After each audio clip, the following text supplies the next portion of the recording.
Okay okay ठीक है। Good evening everyone. ठीक है चलो। तो हमने बेसिकली क्या डिस्कस किया था, सेकंड लॉ ऑफ थर्मोडायनामिक्स, है ना। सेकंड लॉ ऑफ थर्मोडायनामिक्स हमारा बेसिकली डिस्कशन था लास्ट।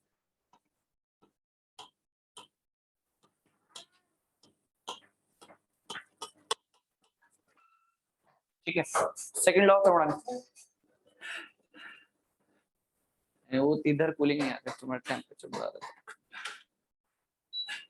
ठंडा लग रहा है सर। 90 में जितना मुश्किल होता है। अरे तुम एक्चुअली बिल्कुल वहां बैठो, थोड़ा सा आगे बैठो। वो एक्चुअली उधर ही डायरेक्शन, उधर ही जा रहा हूँ। हाँ यहाँ पे आगे बैठो थोड़ा सा।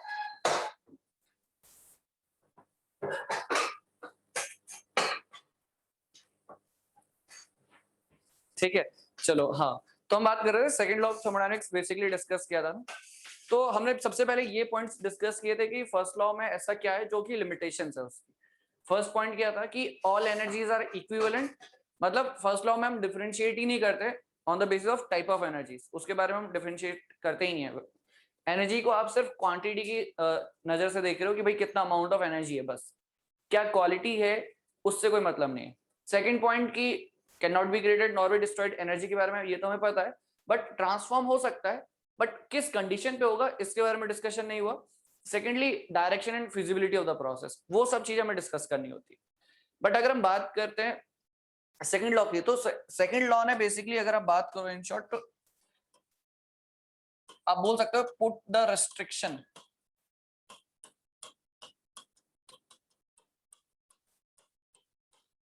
On the direction, on the direction. Direction में कुछ ना कुछ रेस्ट्रिक्शन बेसिकली रख दिए सेकंड लॉ में। ऐसा नहीं है कि किसी भी डायरेक्शन में आपका क्या हो रहा है, प्रोसेस हो रहा है, कुछ एक सर्टेन डायरेक्शन होगी तभी हो सकता है। ठीक है, तो वो चीज है ना, ये चीज हमने डिस्कस कर लिया था, बाकी जो लिमिटेशन है वो डिस्कस किया ही। अब दूसरी चीज है, जैसे हमने बोला था कि एनर्जी की बात करते हैं, क्वांटिटी एंड क्वालिटी दोनों इंपॉर्टेंट चीज है।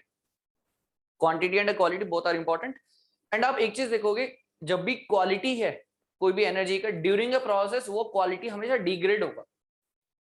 कभी कोई प्रोसेस हो रही है, आपके पास सर्टेन अमाउंट ऑफ एनर्जीज है, वो सर्टेन अमाउंट ऑफ एनर्जी कहीं ना कहीं ये बाउंड टू हैपन है, मतलब ये होगा ही होगा कि उसका क्वालिटी डिग्रेड करेगा। Degradation of energy will be there. अब डिग्रेडेशन क्यों होगा? बिकॉज ऑफ द इरिवर्सिबिलिटीज, कुछ ना कुछ सिस्टम ऐसा है जिसकी वजह से क्वालिटी डिक्रीज करती है ना। एनर्जी का क्या क्वालिटी बेसिकली डिग्रेड करेगा।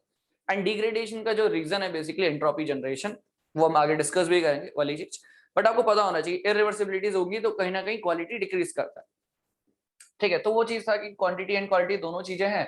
एंड रेस्ट्रिक्शन इंपॉर्टेंट है कि रेस्ट्रिक्शन लगा दिया गया कहाँ पे, डायरेक्शन के ऊपर, कि भाई ये डायरेक्शन के ऊपर कंस्ट्रेंट लगेगा, मतलब कुछ पर्टिकुलर डायरेक्शन में आपको डायरेक्शन होते हुए दिखाई देगी। ठीक है, तो ये बेसिक आपका सेकंड लॉ का डिस्कशन था। एंड फिर उसके बाद हमने थर्मल एनर्जी रिजर्वर की बात करी कि जो ऐसे सिस्टम या कोई आप ऐसा बोल सकते हैं, कोई ऐसा मास या कोई बॉडी जिसके पास काफी ज्यादा थर्मल कैपेसिटी है, कई जगह इन्फिनाइट भी लिखा होता है, बट जनरली हम बोलेंगे large thermal capacity as compare to the amount of heat it supply और एब्जॉर्ब, वो जितना सप्लाई या एब्जॉर्ब कर रहा है उसके कंपैरिजन में बहुत ज्यादा उसकी थर्मल कैपेसिटी है। इन्फिनाइट बोलना इंपॉर्टेंट नहीं है, आप बोलोगे रिलेटिवली काफी ज्यादा होगी उस सिस्टम की, उस बॉडी की अपनी थर्मल कैपेसिटी काफी ज्यादा होने वाली है एज कंपेयर टू कि वो जितना हीट एब्जॉर्ब कर रहा है या सप्लाई कर रहा है। ठीक है, एब्जॉर्ब करेगा तो बेसिकली सिंक हो गया, सप्लाई करेगा तो सोर्स हो गया। इंपॉर्टेंट बस ये है कि टेम्परेचर चेंज नहीं होना चाहिए उस सिस्टम का, उस बॉडी का, तो उसको हम थर्मल एनर्जी रिजर्वायर बोलते हैं। फिर हीट इंजन डिस्कस किया था, है ना।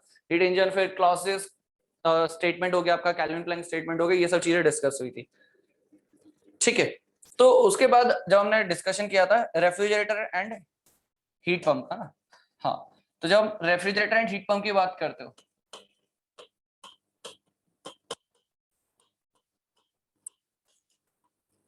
एंड हीट पंप, दोनों का डायग्राम बेसिकली सेम था, बस डिफरेंस क्या था, ऑब्जेक्टिव चेंज हो जाता है बस, है ना। ऑब्जेक्टिव चेंज होगा, मतलब अगर मैं डायग्राम बनाऊं कॉमन, तो आप ये बोल सकते हो कि लेट सपोज, ठीक है,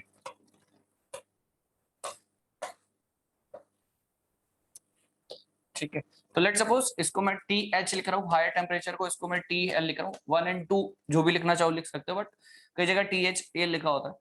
तो यहां से आपने हीट रिमूव कर रहे हो लो टेम्परेचर बॉडी से high temperature QH, and obviously बात है कुछ वर्क सप्लाई करना पड़ेगा, वर्क इनपुट। एंड इंपॉर्टेंट चीज है कि ये हमेशा ग्रेटर देन 0 होगा, 0 कभी हो नहीं सकता, ये इक्वल टू 0 होगा नहीं, पॉसिबल ही नहीं। क्लॉसेस स्टेटमेंट यही तो है कि आपका डायरेक्ट हीट ट्रांसफर हो ही नहीं सकता, ठीक है। मतलब विदाउट एनी वर्क रिक्वायरमेंट आप कभी ट्रांसफर नहीं कर पाओगे यहाँ से यहाँ हीट। और एक जो स्टेटमेंट शायद कल डिस्कस भी किया होगा हमने, ये चीज बोलना कि heat transfers from TL to TH, TL मतलब low temperature body, from low temperature body to high temperature body, ठीक है। Heat transfer from low temperature body to high temperature body, अगर कहीं यहाँ पे लिखा है heat transfer, direct heat transfer, direct heat transfer from low temperature to high temperature, अगर ये लिखा है इट मींस ये गलत है, क्योंकि डायरेक्टली कभी भी यहां से यहाँ हीट ट्रांसफर नहीं हो रहा है ना। ये चीज हमने डिस्कस करी थी कि कभी भी ऐसा नहीं हो सकता कि यहां से हीट डायरेक्टली यहां ट्रांसफर हो जाए, हमेशा यहां से हीट यहां कुछ ट्रांसफर होगी, एंड यहाँ का जो टेम्परेचर होने वाला है वो कहीं ना कहीं आपका जो TL है उससे कम है, तो ये ऑटोमेटिकली यहां से यहाँ हीट ट्रांसफर हो रहा है, फिर यहां से यहाँ हीट ट्रांसफर हो रहा है। कभी भी लो टेम्परेचर बॉडी का हीट, लो टेम्परेचर बॉडी से हाई टेम्परेचर बॉडी की तरफ डायरेक्ट हीट ट्रांसफर कभी पॉसिबल नहीं है। अगर कहीं लिखा है कि डायरेक्ट हीट ट्रांसफर हो रहा है, इट मींस वो रॉन्ग स्टेटमेंट है, वो गलत है। देखोगे आप कहीं जगह लिखा भी हो सकता है बुक्स में, बट वो गलत होगा, क्योंकि आपको पता होना चाहिए कभी भी डायरेक्ट हीट ट्रांसफर तो होता ही नहीं। आप रेफ्रिजरेटर बोलो, चाहे हीट पंप बोलो, चाहे कोई भी डिवाइस बोलो, कभी भी लो टेम्परेचर बॉडी का हाई टेम्परेचर की तरफ डायरेक्ट नहीं हो रहा है, इनडायरेक्ट वे में हो रहा है। पहले यहाँ पे आपने लो टेम्परेचर क्रिएट करा, जो भी आपने सिस्टम लगाया रेफ्रिजरेटर, उसके बाद यहाँ से यहाँ हीट ट्रांसफर हो रहा है, फिर उसी हीट को हम आगे यहाँ फर्दर ट्रांसफर कर रहे हैं, डायरेक्ट नहीं है। लेकिन है ना, डायरेक्ट वर्ड यूज करना यहाँ पे गलत होगा, ठीक है। हीट ट्रांसफर हो रहा है रेफ्रिजरेटर की हेल्प से होगा, बट डायरेक्टली नहीं है, ठीक है। तो ये चीज सेंटेंस हमेशा याद रखना, direct, there is no direct heat transfer from low temperature to high temperature body. And इसके बाद हमने इसमें आई थिंक COP निकाल लिया था, COP ऑफ रेफ्रिजरेटर क्या बात करते हैं, तो ये बेसिकली होगा QL, क्योंकि ये हमारा डिजायर्ड इफेक्ट है, एंड इसके लिए हम क्या रिक्वायर्ड इनपुट क्या है, जो आपने वर्क दिया है, basically work input. Similar way में अगर मैं हीट पंप की बात करूं, तो यहाँ पे आपका डिजायर्ड इफेक्ट क्या है, QH divided by work input, है ना। वर्क इनपुट आपका इनपुट यहाँ पे जो कि आपको देना पड़ेगा, तब जाके पॉसिबल हो पाएगा, ठीक है। अच्छा, इसमें ना एक और चीज, लेट सपोज अगर मैं एक पॉइंट यहाँ पे लिख रहा हूँ, इफ रेफ्रिजरेटर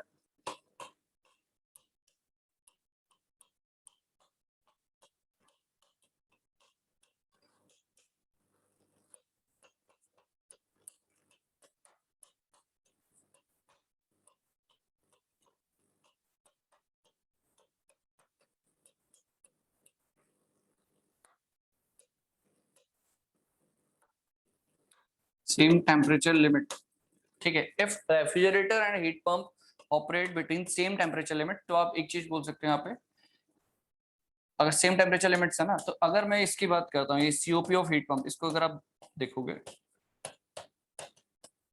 ये जो QH है यहाँ पे, जो यहाँ पे QH है, तो क्या QH को हम ऐसा भी तो लिख सकते हैं ना, QL प्लस वर्क इनपुट, है ना, ये चीज लिखा जा सकता है। तो इसी को अगर मैं डायरेक्टली यहाँ पे यूज करता हूँ, यहाँ पे, तो QL plus work input divided by work input, तो आपको यहाँ पे साफ दिख रहा है कि यहाँ पे फॉर्मूला बनता है QL divided by work input,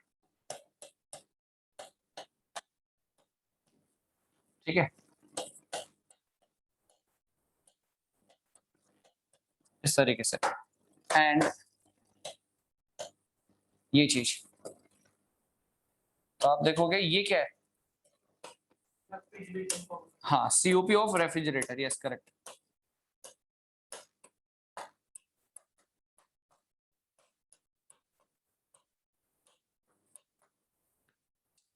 ये COP of heat pump will be equals to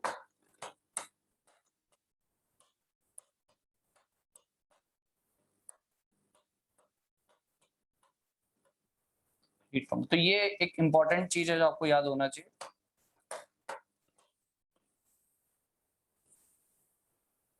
ठीक है, तो यहाँ से एक पॉइंट क्लियर ये हो रहा है कि COP of heat pump is always greater than 1। ये वाला पॉइंट आपको याद होना चाहिए कि COP of heat pump is always greater than 1, है ना, क्योंकि रेफ्रिजरेटर के कुछ ना कुछ तो वैल्यू होगा ही ना, तो it will always greater than 1 कौन, सीओपी ऑफ हीट पंप। ये पॉइंट याद रखना। बट ये चीज, ये फॉर्मूला वैलिड कब है, जब दोनों सेम टेम्परेचर लिमिट्स पे वर्क कर रहे हो, है ना, तभी आप रिप्लेस कर पाओगे सब चीजें।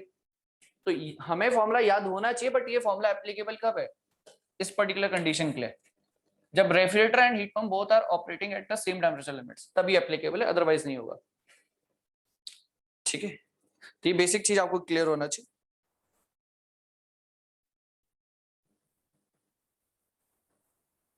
ठीक है, तो जैसे ये हीट पंप के लिए आपने लिखा, हीट पंप और रेफ्रिजरेटर दोनों के लिए इंपॉर्टेंट क्या है कि work input should be greater than 0, दोनों के लिए ये चीज इंपॉर्टेंट है। ठीक है, आप इक्वल्स टू 0 बोल ही नहीं सकते। इक्वल्स टू 0 बोलते हो मतलब क्लॉजेस स्टेटमेंट का वायलेशन की बात कर रहे हो, सेकंड लॉ के वायलेशन की। सिमिलर वे में अगर जब हम हीट इंजन की बात करते हैं ना,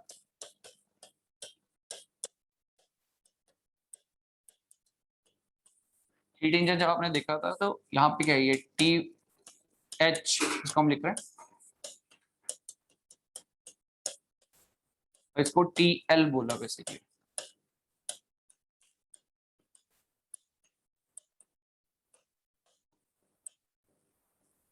ये चीज, ये आपका हमेशा ग्रेटर देन 0 होगा, ये 0 नहीं हो सकता कभी। ठीक है, तो फाइनली जब आप यहाँ पे थर्मल एफिशिएंसी लिखते हो, it will be what, 1 minus Q L divided by Q H. It should be greater than 0। ठीक है, तो एक दो न्यूमेरिकल लिख लेते हैं इस पे।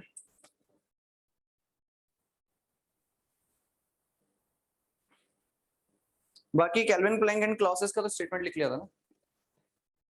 ठीक है, ठीक है, एक क्वेश्चन लिखते हैं।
सिंपल सा क्वेश्चन ऐसा आ सकते हैं, ठीक है, सिंपल है।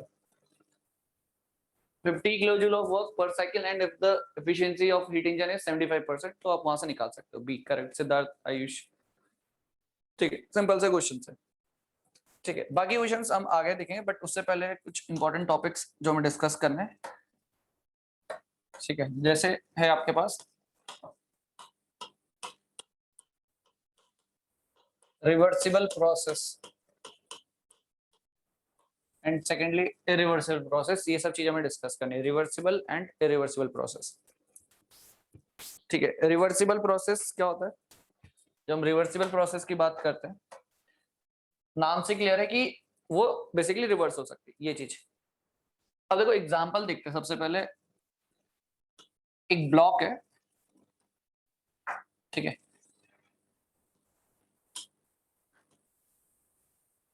ब्लॉक है, ब्लॉक आपने एक हॉरिजॉन्टल प्लेन पर रखा है, ठीक है। इस ब्लॉक को अगर आप मूव कराते हो, ठीक है, लेट्स सपोज यहाँ पे फ्रिक्शन इन्वॉल्व है, ब्लॉक को मूव कराते हैं एंड आप इस पर्टिकुलर टाइम यहाँ पे लिया है, ठीक है, इस ब्लॉक को यहाँ से यहाँ लेकर आ रहे हो, ठीक है, ब्लॉक को यहाँ से यहाँ लेकर आ रहे हो, तो इनिशियली ब्लॉक का टेम्परेचर क्या है? लेट्स सपोज इनिशियली ब्लॉक का टेम्परेचर है T, टेम्परेचर T। जब आप इसको कुछ मूव करा के यहाँ लेकर आओ एंड आप बोल रहे हो फ्रिक्शन है, तो कुछ ना कुछ यहाँ पे टेम्परेचर चेंज होगा इसका, है ना, कुछ ना कुछ तो टेम्परेचर चेंज होने वाला है, ठीक है, डेफिनेटली कुछ ना कुछ टेम्परेचर चेंज होगा। एंड अब आपने एक प्रोसेस करी जिसमें आपने ब्लॉक को यहाँ से यहाँ लेके आओ, रिवर्सिबल होगी तो इसको अपनी इनिशियल स्टेट में आना पड़ेगा वापस, ठीक है, चाहे पोजीशन के रेस्पेक्ट में बोलो चाहे टेम्परेचर के लिए बोलो। तो जब ये दोबारा अपनी पोजीशन में वापस आएगा तो अगेन कुछ ना कुछ फ्रिक्शन होंगे फर्दर और इन्वॉल्व। यहाँ पे अपनी पोजीशन पे तो आ गया, लेकिन इसका टेम्परेचर डिफरेंट है, जो कि इनिशियली था उससे अब डिफरेंट है, ठीक है। पहले ये ऐसे गया यहाँ से, ठीक है, ये चीज पहले यहाँ से यहाँ गया, फिर यहाँ से यहाँ इधर की तरफ गया ऐसे। अब यहाँ पे इसका टेम्परेचर कुछ डिफरेंट होगा, बट अगर इसको हम ऐसे ही रखें कुछ टाइम तक तो ये कूल हो जाएगा अपना आप और कुछ ना कुछ हीट ट्रांसफर करेगा। ये बात भी सही है, मतलब टेम्परेचर जो टी था वो अचीव हो जाएगा दोबारा, बट क्या होगा कि वो उसको हीट रिजेक्ट करना पड़ेगा तभी पॉसिबल है। अब अगर ये हीट रिजेक्ट करता है, अगर हीट रिजेक्ट करता है, क्योंकि देखो ये वापस तो आ चुका है, ये अपनी पोजीशन पे वापस तो आ चुका है, बट इंपॉर्टेंट ये कि इसने हीट रिजेक्ट करी। हीट रिजेक्ट किसको करी? सराउंडिंग को करी। सराउंडिंग को हीट रिजेक्ट करने से क्या होगा? सराउंडिंग में चेंजेस आपको देखने को मिलेंगे। तो प्रोसेस रिवर्सिबल है। एक तो ये चीज कि आपका सिस्टम अपनी इनिशियल स्टेट में वापस आ चुका है, ब्लॉक हमारा सिस्टम है वो अपनी इनिशियल स्टेट में वापस आ चुका है, टेम्परेचर टी भी वो अचीव कर चुका है, बट उसके वापस आने से कहीं सिस्टम या सराउंडिंग पे तो चेंजेस नहीं हो रहे, सिस्टम पे तो नहीं हो रहे, बट सराउंडिंग पे चेंजेस होंगे क्योंकि आपने कुछ हीट ट्रांसफर किया है उसको, सराउंडिंग को किया, तो इसके इमीडिएट जो सराउंडिंग होगी कुछ ना कुछ चेंजेस होंगे वहां पे। तो मैं इसको रिवर्सिबल में काउंट नहीं कर पाऊंगा बेसिकली, इसको आप रिवर्सिबल में आप काउंट कभी नहीं कर पाओगे, बिकॉज क्या हो रहा है कि कुछ ना कुछ चेंजेस देखने को मिलेंगे आपको सराउंडिंग में। रिवर्सिबल प्रोसेस हम उसी को बोलेंगे जो प्रोसेस कुछ इस तरीके से हो कि सिस्टम एंड सराउंडिंग दोनों अपनी इनिशियल कंडीशन में रहे। ऐसा नहीं कि सिस्टम को आप अपनी इनिशियल कंडीशन में लेकर आ गए बट सराउंडिंग चेंज हो गई, सराउंडिंग में कुछ आपको चेंजेस दिखे, वो नहीं होना चाहिए। कंप्लीटली आपका सिस्टम एंड सराउंडिंग दोनों बोथ वो अपनी इनिशियल कंडीशन को अचीव करेंगे, तभी आप बोलोगे कि प्रोसेस रिवर्सिबल है। अब एक और एग्जांपल लेट सपोज ये चीज है, अगर मैं ऐसा बोलूं, हमने आई थिंक शायद फ्री एक्सपेंशन वाला केस तो पढ़ा ही है ना, तो फ्री एक्सपेंशन में अगर हम बात करते हैं, देखो फ्री एक्सपेंशन वाला केस अगर हम कंसीडर करें तो ये आपके पास चैम्बर है, यहाँ पे आपके पास गैस है ना, एंड इधर ये आपके पास वैक्यूम है, ठीक है। तो वही चीज सेम कि कंटेनर क्लोज्ड इंसुलेटेड जो आप बोल सकते हो, फ्री एक्सपेंशन वाला केस हम कंसीडर कर रहे हैं, ठीक है। ये हम फ्री एक्सपेंशन की बात कर रहे हैं। तो फ्री एक्सपेंशन में क्या होगा कि आपने पार्टीशन को रिमूव करा एंड गैसेस क्या हो गई पूरे सिस्टम में फिल कर चुकी है। लेट सपोज यहाँ पे कुछ आपने ऐसा होल किया, ठीक है, कुछ होल किया जिससे क्या हो गया पूरे सिस्टम में फ्लो कर गई, तो कंप्लीटली सिस्टम में आपका क्या हो चुका, गैसेस फिल है, ठीक है। पार्टीशन रिमूव करा तो पूरे सिस्टम में गैसेस फिल हो गई। अब क्वेश्चन ये है क्या कभी जो इसकी इनिशियल कंडीशन थी वो दोबारा से अचीव हो पाएगी? हो सकती है, but without any external help वो कभी नहीं पॉसिबल है। आपको एक्सटर्नली कुछ सिस्टम में करना पड़ेगा जिसकी वजह से गैस अलग हो पाएगी, अदरवाइज अपने आप तो कभी हो ही नहीं सकती है। कभी अपने आप कभी होगी ही नहीं, पॉसिबल ही नहीं है। ठीक है, गैस एंड वैक्यूम दो अलग अलग स्पेसेस हैं यहाँ पे। आपने पार्टीशन को रिमूव करा, गैस ने पूरे सिस्टम को ऑक्यूपाई कर लिया। क्या आप कभी गैस को अलग से सेपरेट आउट कर सकते हो विदाउट एनी हेल्प? नहीं कर सकते, आपको एक्सटर्नल हेल्प की जरूरत पड़ेगी तब पॉसिबल है वो चीज। तो फ्री एक्सपेंशन बेसिकली आपका इरिवर्सिबल प्रोसेस होता है, ये कई बार क्वेश्चन भी पूछा है, इसलिए फ्री एक्सपेंशन क्या है? इस इरिवर्सिबल प्रोसेस, एक तरीके का इरिवर्सिबल प्रोसेस है ये। ठीक है, ये कभी आपका रिवर्स बैक नहीं होगा। हाँ होगा तो आपको वर्क करना पड़ेगा, वर्क करोगे तो डेफिनेटली सिस्टम एंड सराउंडिंग में चेंजेस होंगे। जब बाहर से कुछ वर्क होगा तो ऑब्वियसली बात है सराउंडिंग में चेंज होंगे कुछ, वो चीज है।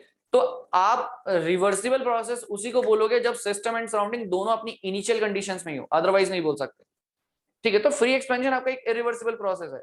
लेट सपोज दूसरा एक और एग्जांपल लेते हैं।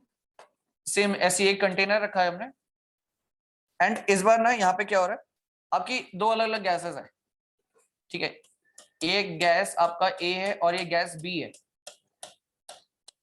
ठीक है, अब ये पार्टीशन को अगर आपने रिमूव करते हो, लेट सपोज आपने पार्टीशन को रिमूव करा, तो गैसेस का आपस में क्या होगा?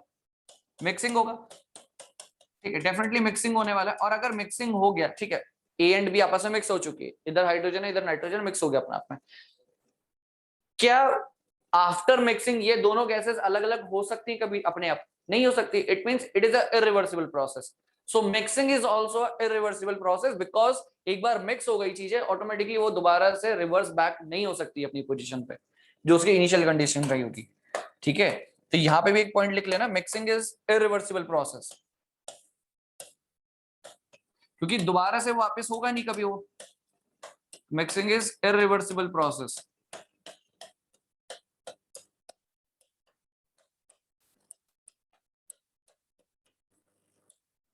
ठीक है,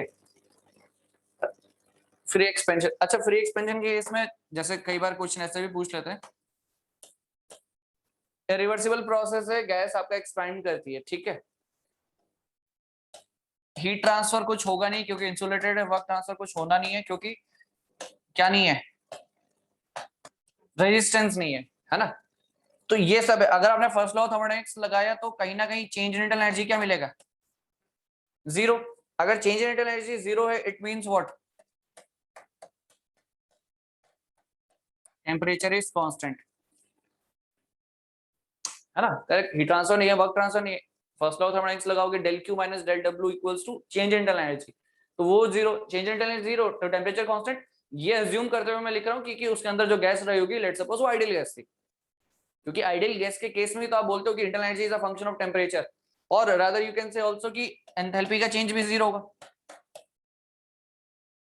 है ना? तो ये सब चीजें आपको in relation to free expansion पता होना चाहिए। Irreversible process, heat transfer, work transfer zero, internal energy का चेंज, एंथैल्पी का चेंज जीरो, टेम्परेचर कांस्टेंट। क्या ड्यूरिंग द प्रोसेस भी टेम्परेचर कांस्टेंट रहेगा?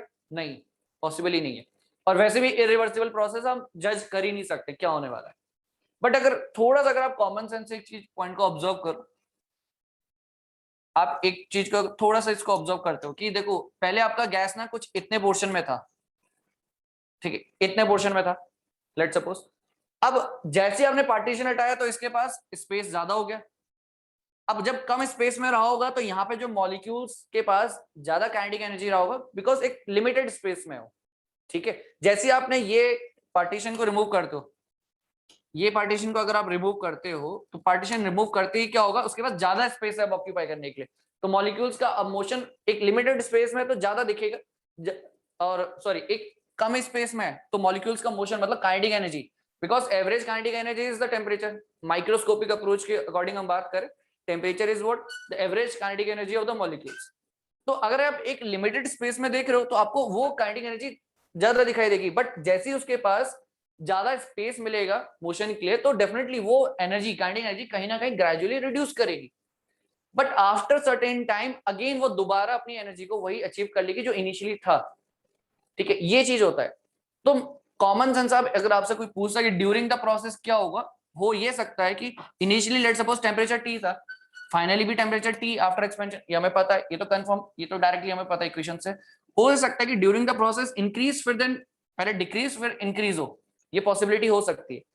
ठीक है, तो इनिशियली टेम्परेचर, ये initial and final temperature are same, during what, during the free expansion process, but possibility will be there कि ऐसा हो सकता है कि डिक्रीज हुआ देन इंक्रीज हुआ। डिक्रीज क्यों बोल रहा हूं, उसके पास ज्यादा स्पेस होगा अब एक्सपेंशन के लिए, ज्यादा स्पेस होगा, तो एक लिमिटेड स्पेस में उसका एवरेज काइनेटिक एनर्जी कंसीडर करोगे तो कहीं ना कहीं ज्यादा होगा, क्योंकि इसको मैं और कंप्रेस करूं, मतलब और कम वॉल्यूम में देखूं सेम अमाउंट ऑफ गैस को, तो कहीं ना कहीं ज्यादा काइनेटिक एनर्जी विजिबल होंगी मुझे।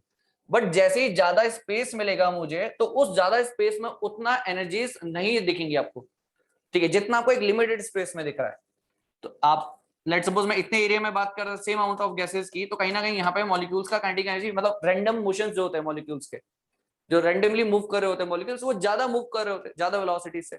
अब ज्यादा स्पेस में तो मोशन होगा, बट उतना स्पीड उतना वेलोसिटी से नहीं हो रहा होगा, ठीक है। बट ये चीज याद रखना कि initial and final temperature are constant, ठीक है, इसलिए टेम्परेचर कांस्टेंट हम बोल रहे हैं, वो तो बात सही है, बट टेम्परेचर कांस्टेंट होगा।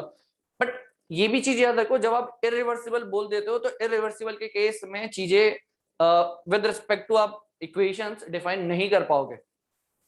पूरा थर्मोडायनामिक्स आपका रिवर्सिबल अप्रोच में ही चलता है, इरिवर्सिबल प्रोसेस के लिए हम कुछ डिफाइन ही नहीं कर सकते, बिकॉज उसको आप ग्राफ में प्लॉट ही नहीं कर पाओगे कभी। एक इरिवर्सिबल प्रोसेस को आप ग्राफ में प्लॉट नहीं कर पाओगे, तो आप प्रॉपर्टीज पैरामीटर्स में कैसे चेंजेस हुए उस बारे में हम जज नहीं कर सकते, ठीक है। और कैलकुलेशन वाला पार्ट, उसका एनालिसिस वाला पार्ट नहीं हो सकता, ठीक है। तो इसलिए हम मोस्टली क्या करते हैं, सारी प्रोसेस को रिवर्सिबल कंसिडर करके ही एनालिसिस कर रहे होते हैं आगे, ठीक है। बट फ्री एक्सपेंशन के लिए ये पॉइंट्स याद रखना, heat transfer, work transfer, internal energy, enthalpy change zero, temperature constant. तो सिंपल सी बात है कि मिक्सिंग भी इरिवर्सिबल प्रोसेस हो गया। इरिवर्सिबल बिकॉज आफ्टर मिक्सिंग दोनों गैसेस को सेपरेट आउट करना पॉसिबल नहीं है। अगर पॉसिबल नहीं है तो इनिशियल स्टेट में आएगा नहीं। अच्छा, कर सकते हो दोनों गैसेस को सेपरेट आउट, आपको एक एक्सटर्नल वर्क करना पड़ेगा, एक्सटर्नल वर्क करोगे तो सिस्टम एंड सराउंडिंग अफेक्ट हो जाएंगी।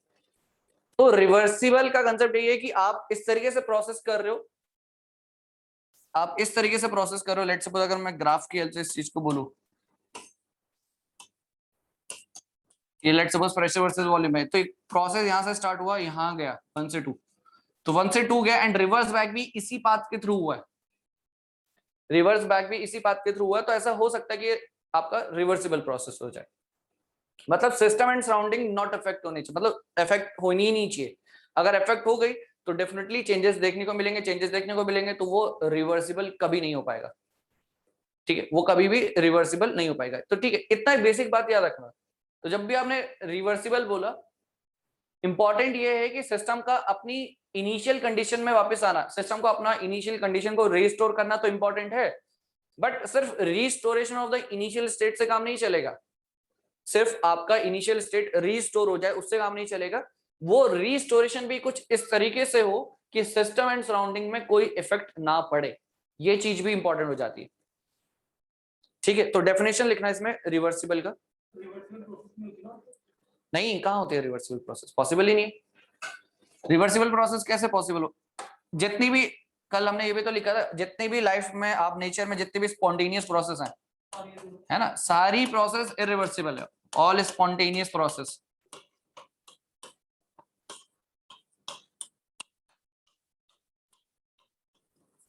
Are irreversible,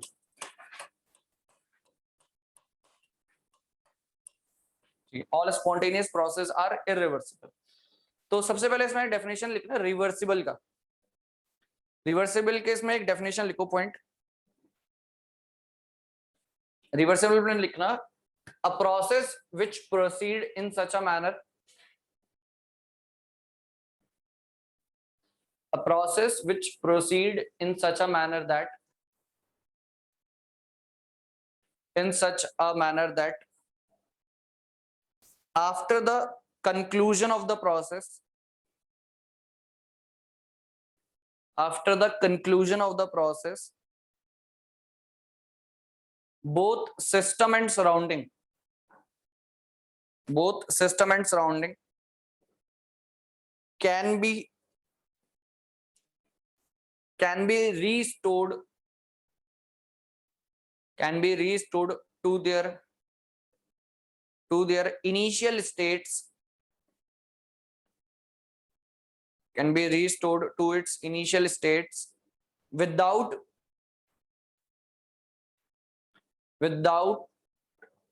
producing any effect without producing any effect on the rest of universe.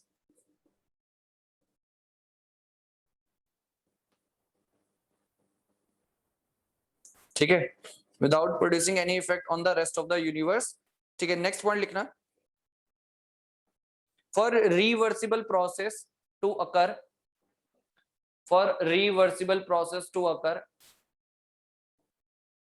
both forward and backward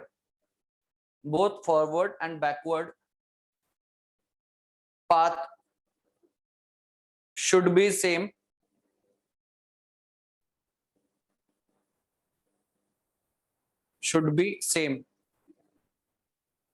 ठीक है, in nature comma reversible process do not occur.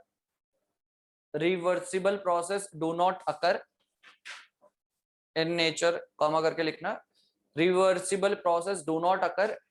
They are just idealization of the process.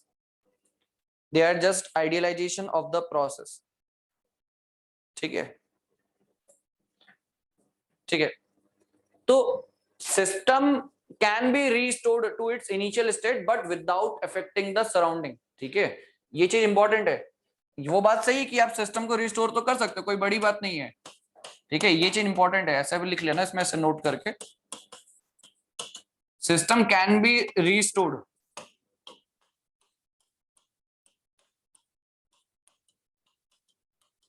To its initial state.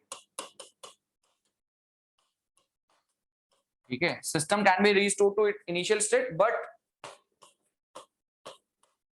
But without affecting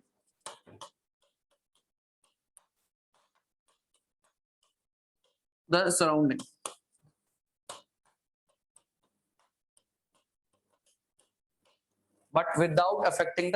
ठीक है, next लिखो irreversible process. Point लिखना है इसी में. Next irreversible के लिए लिखना है एक पॉइंट. ठीक है, इसमें लिखना during the restoration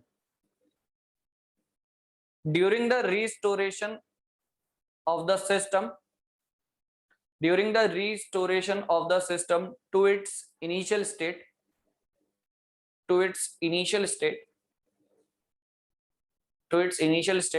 if surrounding get affected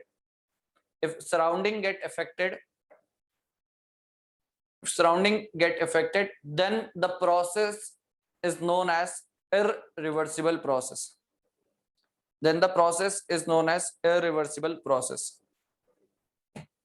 ठीक है, then the process is known as irreversible process. ठीक है, नेक्स्ट इसमें एक पॉइंट लिखना, फैक्टर्स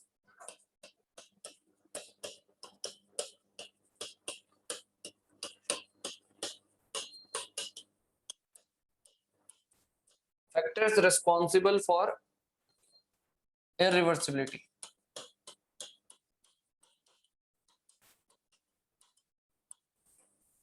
ठीक है, इसमें फर्स्ट पॉइंट लिखना. फर्स्ट जैसे आपका हो गया फ्रिक्शन, हम बोल सकते हैं बिकॉज ऑफ द फ्रिक्शन. ठीक है, सेकंड आप बोल सकते हो व्हाट फ्री एक्सपेंशन केस हो गया.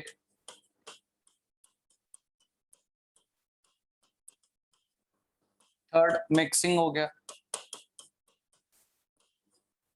ठीक है, फ्रिक्शन हो गया, फ्री एक्सपेंशन हो गया, mixing of the fluids basically. And fourth one finite temperature difference. Finite temperature difference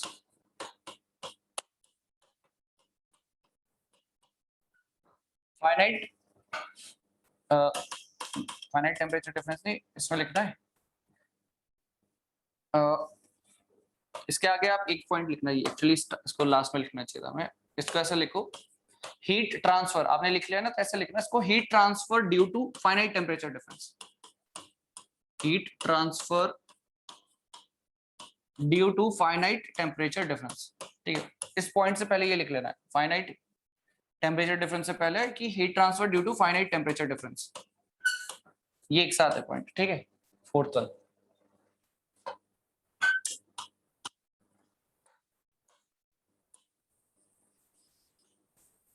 heat transfer due to finite temperature difference. अब देखो ये जैसे फ्री एक्सपेंशन बोला ना, फ्रिक्शन बोला, मिक्सिंग बोला, ये विद इन द सिस्टम की बात हुई, मतलब जो सिस्टम के अंदर ही है। बट इसकी मैं बात करूं heat transfer due to finite temperature difference, ये बेसिकली आपका क्या सिस्टम के बाउंड्री में क्रॉस हो रहा है, ये क्या है, बाउंड्री फिनोमेना है बेसिकली। तो एक चीज याद रखना, हम दो तरीके से इरिवर्सिबिलिटी की बात करते हैं, एक होता है इंटरनल इरिवर्सिबिलिटी, एक होता है एक्सटर्नल इरिवर्सिबिलिटी। ये वाली जो चीज है it will come under external irreversibility. External क्यों बोला, क्योंकि यहाँ पे सिस्टम और सराउंडिंग का इंटरेक्शन हो रहा है। फ्रिक्शन हो सकता है सिस्टम के अंदर हो, फ्री एक्सपेंशन सिस्टम के अंदर हो रहा है, मिक्सिंग भी सिस्टम के अंदर हो रहा है, बट जो हीट ट्रांसफर है वो तो सिस्टम के बाहर हो रहा है, मतलब सिस्टम की बाउंड्री को क्रॉस कर रहा है, इसलिए इसको हम ऐसा बोलते हैं, इट इज एक्सटर्नल इरिवर्सिबिलिटी,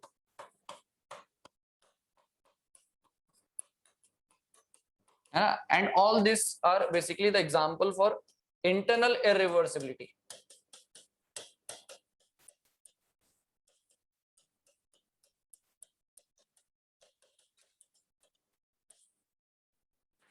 ठीक है, internal and external irreversibility.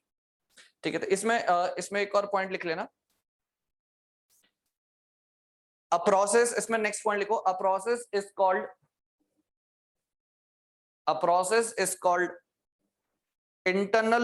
internally reversible.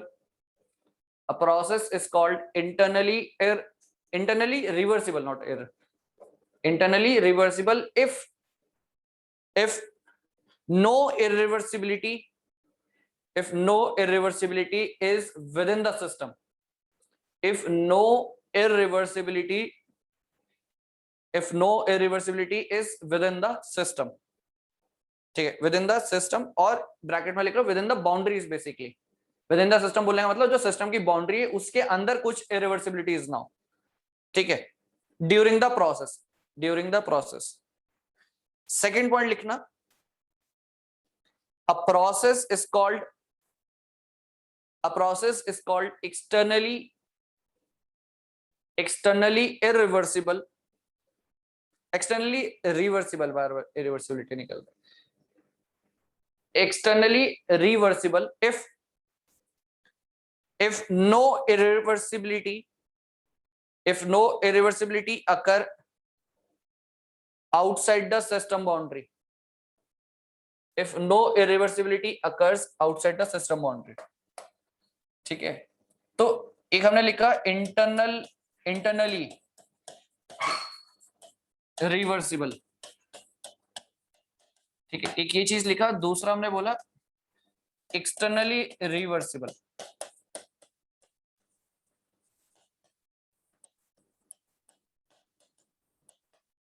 ठीक है, तो इसमें एक चीज ये है कि जब आपने ये पॉइंट्स बोले, इसमें ये क्या है, इंटरनली रिवर्सिबल कब होगा, जब इंटरनल इरिवर्सिबिलिटीज ना हो। इंटरनल इरिवर्सिबिलिटीज बोलने का मतलब जो with in the system boundary, मतलब जब क्या हो, व्हेन नो, कहने का मतलब है when no internal irreversibilities, internal बोलने की जरूरत नहीं है, सिंपल बोलेंगे no irreversibility within the system boundary, within the system boundary,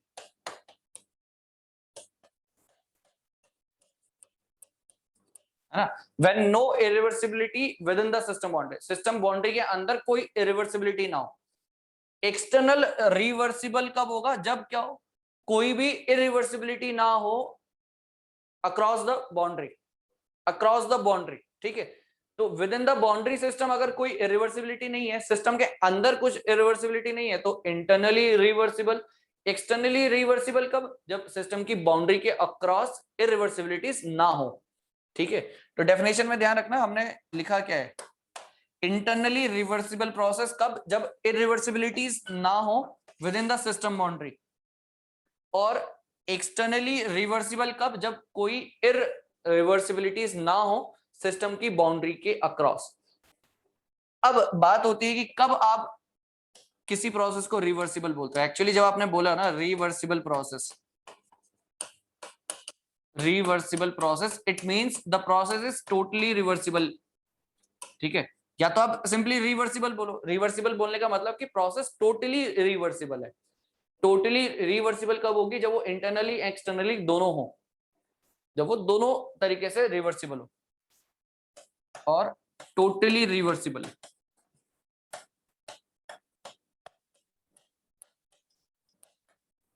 totally reversible process, totally reversible process कब लिखेंगे इसको?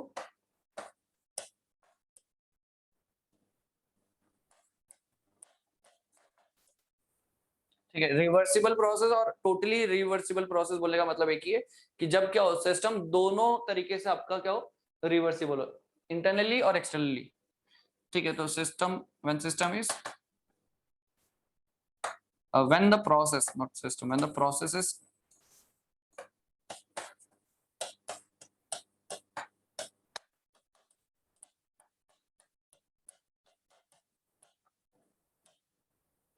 when the system, when the process is reversible both internally and externally।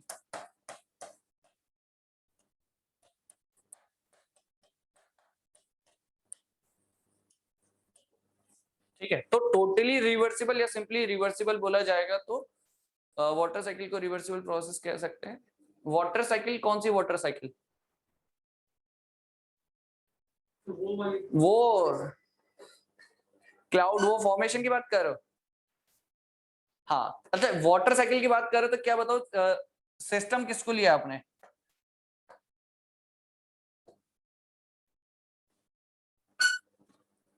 System क्या है आपका? एटमॉस्फेयर। अब atmosphere आपका क्या initial condition में वापस आ जाता है? देखो वो साइक्लिक प्रोसेस है, बट उसका इफेक्ट आपको देखने को मिलता है सराउंडिंग में। आपका सिस्टम से let suppose air water vapours basically absorb हुए, क्लाउड फॉर्मेशन हुआ, क्लाउड फॉर्मेशन के बाद फिर रेनफॉल हुआ, तो वो चीजों का इफेक्ट देखने को मिल रहा है आपको, साथ साथ साइमल्टेनियसली आपको इफेक्ट देखने को मिल रहा है। हाँ, सिस्टम मैं वही बोल रहा हूँ, सराउंडिंग वो चीज, पूरा एटमॉस्फेयर आपने सराउंडिंग वो सिस्टम ले लिया ना, तो उस साइक्लिक प्रोसेस जो आप बोल रहे हो उसका इफेक्ट देखने को मिल रहा है। हम रिवर्सिबल कब बोलते हैं? जब आपके कोई इफेक्ट ना पड़े सिस्टम या सराउंडिंग पे। ठीक है, मतलब आपने कोई सिस्टम यहां से यहां चला तो इसको वापस यहां लेकर आ गए, यहां से यहां चला, यहां से आप वापस लेकर आ गए, और इसके वापस आने में सराउंडिंग में कोई चेंजेस नहीं हो रहे हैं। एंड आपको पता है जब साइकिल होगी तो कुछ ना कुछ चेंजेस होंगे सराउंडिंग में। ठीक है, वो चीज है। तो टोटली रिवर्सिबल जब इंटरनली और एक्सटर्नली दोनों हो तभी हम रिवर्सिबल बोलते हैं।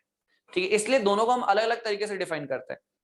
अब ये देखो, इंटरनली और एक्सटर्नली, ये तो एक्सटर्नल रिवर्सिबिलिटी वाला जो पॉइंट है ना, इसको समझने की जरूरत है। ये क्या है कि आपका ना टेम्परेचर T है, लेट सपोज T1, और ये हीट ट्रांसफर कर रहा है किसी T2 को, है ना। Let suppose T1 is greater than T2 है। ये एग्जांपल जो है ना, it is the example of क्या, heat transfer due to finite temperature difference. Finite temperature difference मतलब कुछ ना कुछ तो डिफरेंस होना चाहिए। It should not be tending to zero, it should not be tending to zero. हाँ, टेम्परेचर चेंज, यस यस, मैं वही बोल रहा हूँ, इफेक्ट होंगे कुछ ना कुछ चेंजेस। ठीक है, कुछ ना कुछ चेंजेस होंगे जरूर, साइकिल हो रहा है, प्रोसेस हो रहा है, कुछ ना कुछ सिस्टम में आपको चेंजेस देखने को मिलेंगे। तो जो हमने ये पॉइंट लिखा था ना, heat transfer due to finite temperature difference, वो ये है। अब फाइनाइट टेम्परेचर डिफरेंस तो हमेशा होगा, अगर जब temperature difference tending to zero हो, जीरो होगा तो ऑब्वियसली बात है हीट ट्रांसफर होगा नहीं। टेंडिंग टू जीरो, तो उस तरह की प्रोसेस को हम क्या बोलते हैं? आइसोथर्मल प्रोसेस, और वो बेसिकली रिवर्सिबल प्रोसेस होगी। ठीक है, when delta T tending to zero, then we can say the heat transfer is reversible।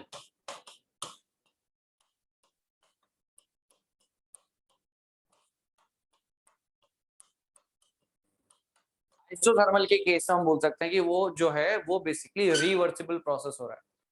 When delta T tends to 0, heat transfer is reversible. ठीक है, कब हीट ट्रांसफर इरिवर्सिबल होगा? Because of the finite temperature difference. इसी के आगे arrow करके ऐसा लिख लेना, this is what irreversible process.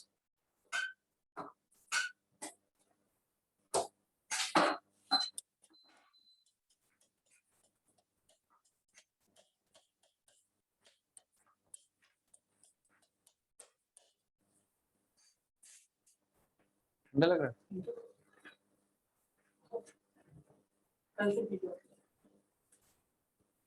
ठीक है, तो heat transfer due to finite temperature difference ये जरूर लिख लेना, इरिवर्सिबल। बट अगर जब डेल्टा टी टेंड्स टू 0 तो वो रिवर्सिबल हो जाएगा। एग्जांपल के लिए आप चाहो तो ऐसा लिख सकते हो कि ऐसा एक टेम्परेचर T1 है 100 है ना, 100.000 डॉट डॉट डॉट ये 1 डिग्री सेल्सियस, और दूसरा T2 है आपका 100 डिग्री सेल्सियस।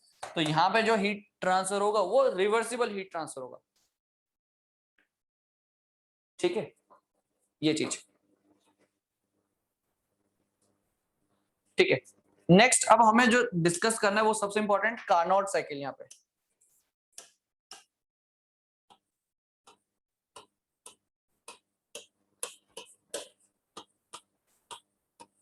देखो, कार्नोट साइकिल का डिस्कशन क्यों इंपॉर्टेंट है? Because this is the ideal cycle जो कि हम काइकली यूज कर रहे हैं just to compare the performance और performance of the actual cycles. जो हमारे पास एक्चुअल साइकिल है, जो पावर प्लांट साइकिल होगी, आपकी ऑटो डीजल साइकिल्स होगी, उनकी परफॉर्मेंस को चेक करेंगे किसके रिस्पेक्ट में कार्नोट, क्योंकि this is the ideal cycle. इससे जो एफिशिएंसी आएगी वो मैक्सिमम पॉसिबल हो सकती है, होगी नहीं, हो सकती है, बिकॉज वो पॉसिबल नहीं है।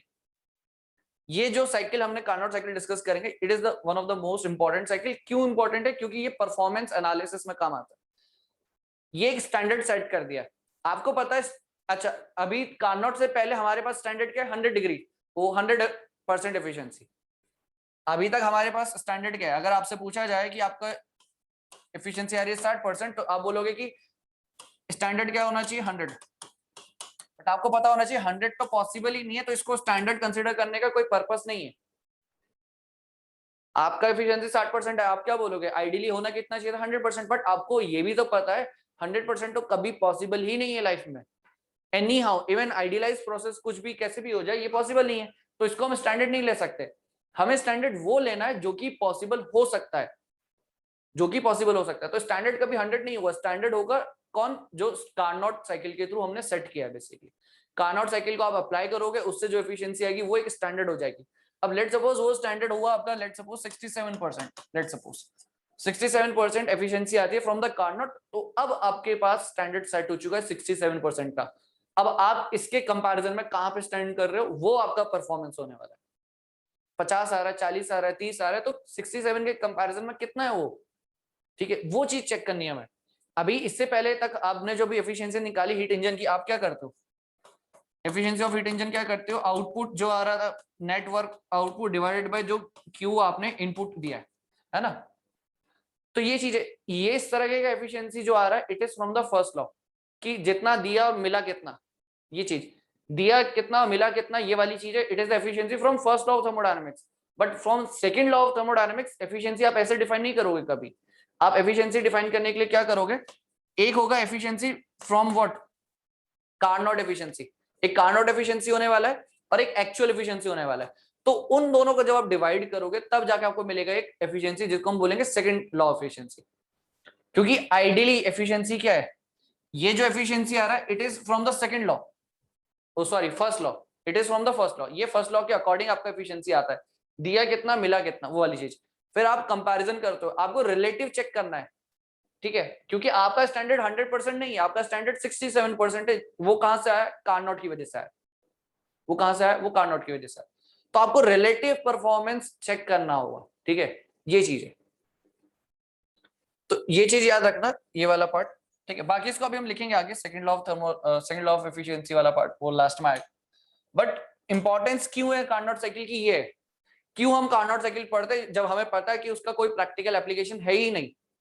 प्रैक्टिकल एप्लीकेशन नहीं है वो बात अलग है, but it is a standard, वो स्टैंडर्ड है, स्टैंडर्ड को पढ़ना जरूरी है। बिकॉज जब आप कभी भी एनालिसिस करोगे, कोई भी सिस्टम का एनालिसिस करोगे, सिस्टम की कोई भी साइकिल आप डिजाइन करोगे, आपके माइंड में एक सेट होना चाहिए कि ये स्टैंडर्ड है, मुझे यहां तक पहुंचना है ना। तो वो चीज है, जब आप प्रिपरेशन कर रहे हो तो आपने एक स्टैंडर्ड बना रखा है कि मेरा टारगेट है, इस टारगेट तक मुझे पहुंचना है, ठीक है, वो वाली चीज है। तो टारगेट यहाँ पे जब हम कोई भी परफॉर्मेंस साइकिल चेक करेंगे तो कार्नोट साइकिल हमारा स्टैंडर्ड होने वाला है, आइडियल साइकिल, ठीक है। तो सबसे पहले तो इसमें कुछ अजम्पशंस हैं, अजम्पशंस लिखेंगे सबसे पहले तो।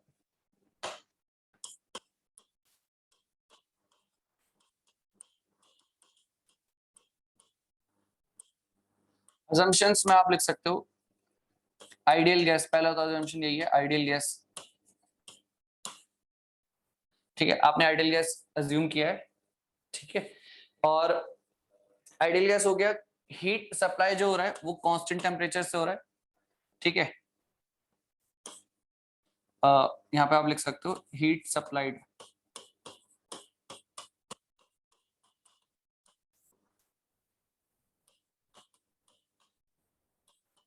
From thermal energy reservoir.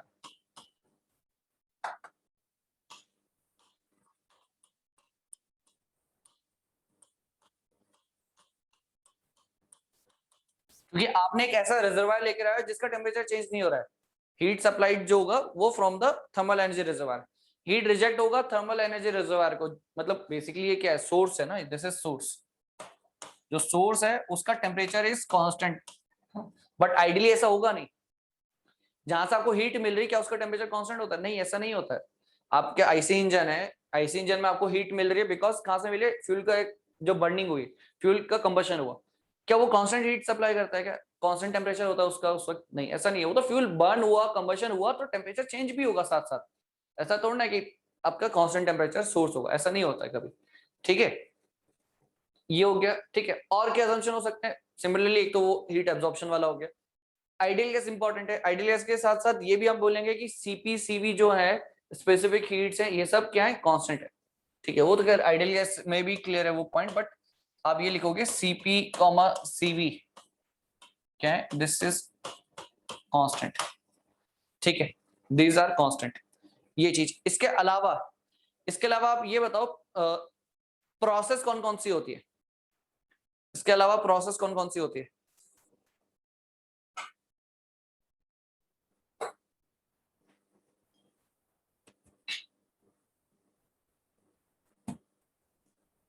इसके अलावा प्रोसेस कौन कौन सी, सीपीसीबी कांस्टेंट बोला है ना, heat supplied from thermal energy reservoir, मतलब no temperature change from constant temperature source, ठीक है, वो क्लियर है यहाँ पे, थर्मल एनर्जी रिजर्वायर बोलने का मतलब है constant temperature source, CPCB constant. और इसमें आप ये भी चीज लिखना चाहो, ये भी लिख सकते हो कि जो मोशन है, पिस्टन मोशन, क्योंकि हम एक पिस्टन सिलेंडर अरेंजमेंट कंसीडर करेंगे, piston motion will be frictionless,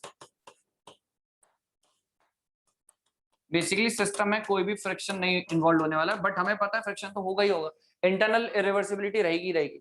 हमने क्या करा, देखो एक आइडियली रिवर्सिबल प्रोसेस कंसीडर करी, फ्रिक्शनलेस बोलने से मतलब इंटरनली रिवर्सिबल हो गया, कांस्टेंट टेम्परेचर सोर्स से हीट मिल रही है, मतलब रिवर्सिबल हीट ट्रांसफर हो गया, ठीक है, ये चीज, रिवर्सिबल आइसोथर्मल, रिवर्सिबल एडियाबैटिक, हाँ, ठीक है।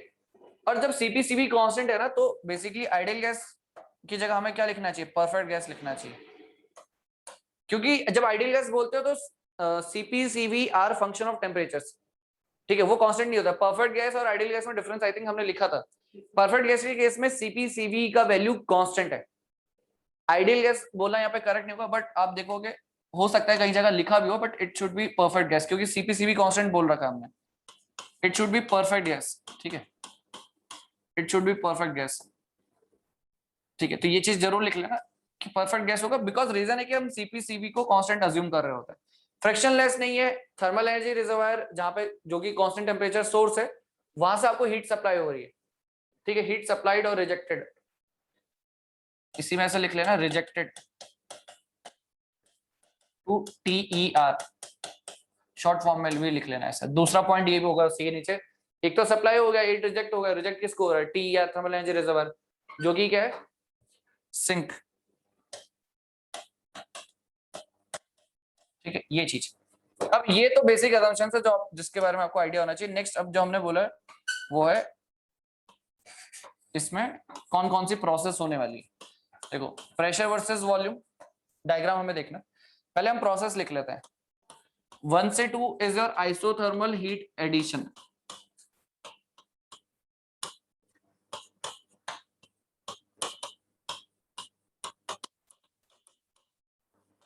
आइसोथर्मल हीट एडिशन, ठीक है। तो isothermal heat addition will be what, अच्छा हीट एडिशन होगा तो कहीं ना कहीं वॉल्यूम एक्सपेंशन होगा, तो इस तरीके से मैं इसको ड्रॉ करता हूं। 1 से 2, फिर 2 से 3 आपका होगा रिवर्सिबल एडियाबैटिक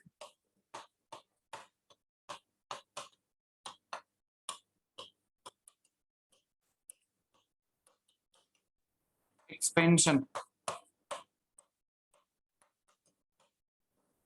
ठीक है। रिवर्सिबल एडियाबैटिक एक्सपेंशन कुछ इस तरीके से, ठीक है। इसको थोड़ा ऊपर बनाता है।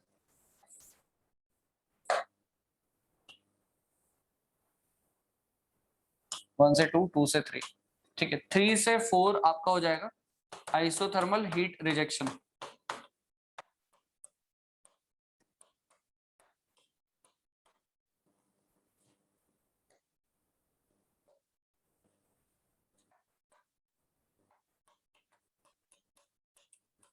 एंड 4 से 1 आइसो रिवर्सिबल एडियाबैटिक कंप्रेशन।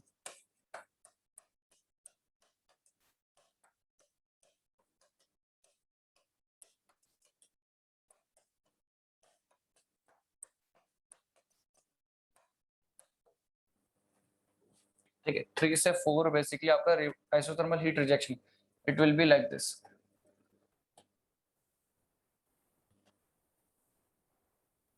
ठीक है, so reversible reversible not reversible isothermal heat addition, ठीक है। तो यहाँ पे हीट एडिशन हुआ 2 से 3 आपका रिवर्सिबल एडियाबैटिक एक्सपेंशन, 3 हो रहा है आपका आइसोथर्मल रिजेक्शन, ठीक है। 3 से 4 एंड 4 से 1 कंप्रेशन। ये बेसिकली प्रोसेस होने वाली है आपकी सारी की सारी इन केस ऑफ आइसोथर्मल प्रोसेस, ठीक है। इन case of reversible reversible Carnot cycle या सिंपली रिवर्सिबल साइकिल। अच्छा एक चीज है, सिंपली आपका रिवर्सिबल साइकिल बोले कार्नोट साइकिल बोले एक ही बात है, क्योंकि रिवर्सिबल साइकिल सिर्फ और सिर्फ कार्नोट साइकिल ही है, ठीक है। ये चीज याद रखना, टोटली रिवर्सिबल साइकिल, क्योंकि रिवर्सिबल बोला मतलब टोटली रिवर्सिबल, टोटली रिवर्सिबल सिर्फ कार्नोट है, उसके अलावा कोई भी टोटली रिवर्सिबल नहीं है। ये भी चीज याद रखना, क्योंकि यहाँ पे ना तो कोई आपने इंटरनल इरिवर्सिबिलिटी कंसीडर करी है और ना ही कोई एक्सटर्नल इरिवर्सिबिलिटी कंसीडर करी है, ठीक है।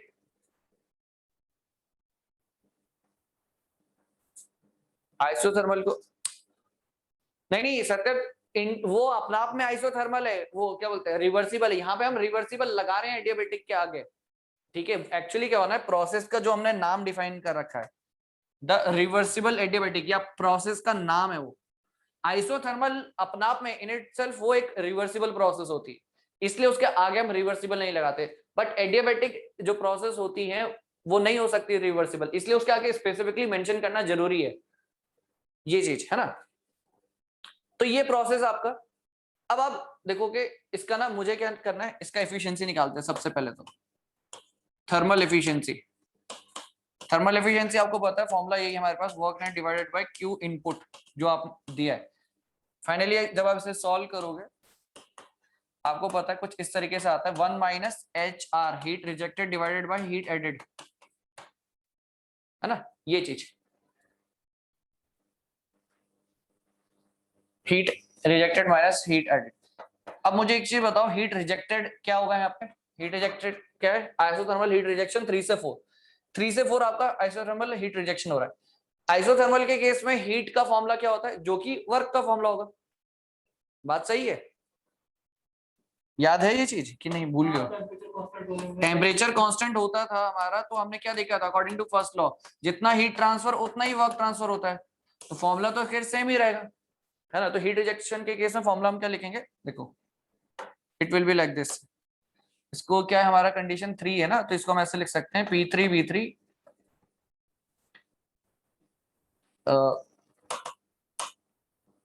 सिंपल कॉस्ट, जैसे कांस्टेंट है इसका हम लिखेंगे सी एल एन हाँ V2 by V1 मतलब final V final divided by V initial. जब प्रोसेस 3 से 4 हो रहा है तो V फाइनल क्या है V4 एंड V इनिशियल क्या हो जाएगा यहाँ पे V3।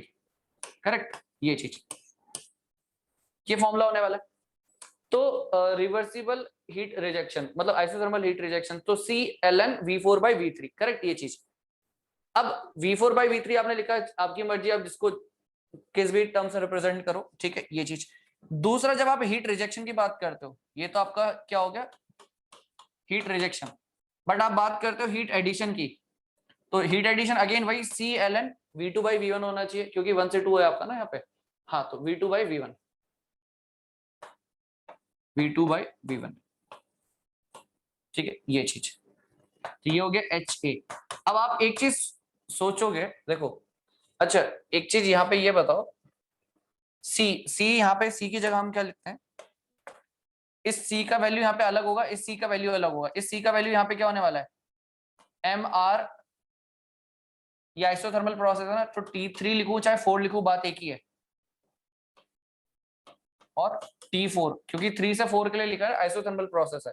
सिमिलर वे में C का वैल्यू यहाँ हो जाएगा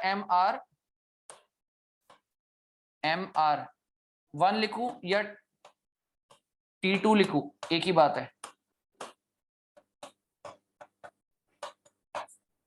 ना, एक ही बात है। चाहे T3 लिखो MR T3 लिखो या MR T4 लिखो, एक ही बात है। MR T1 लिखो या MR T2 लिखो, एक ही बात है।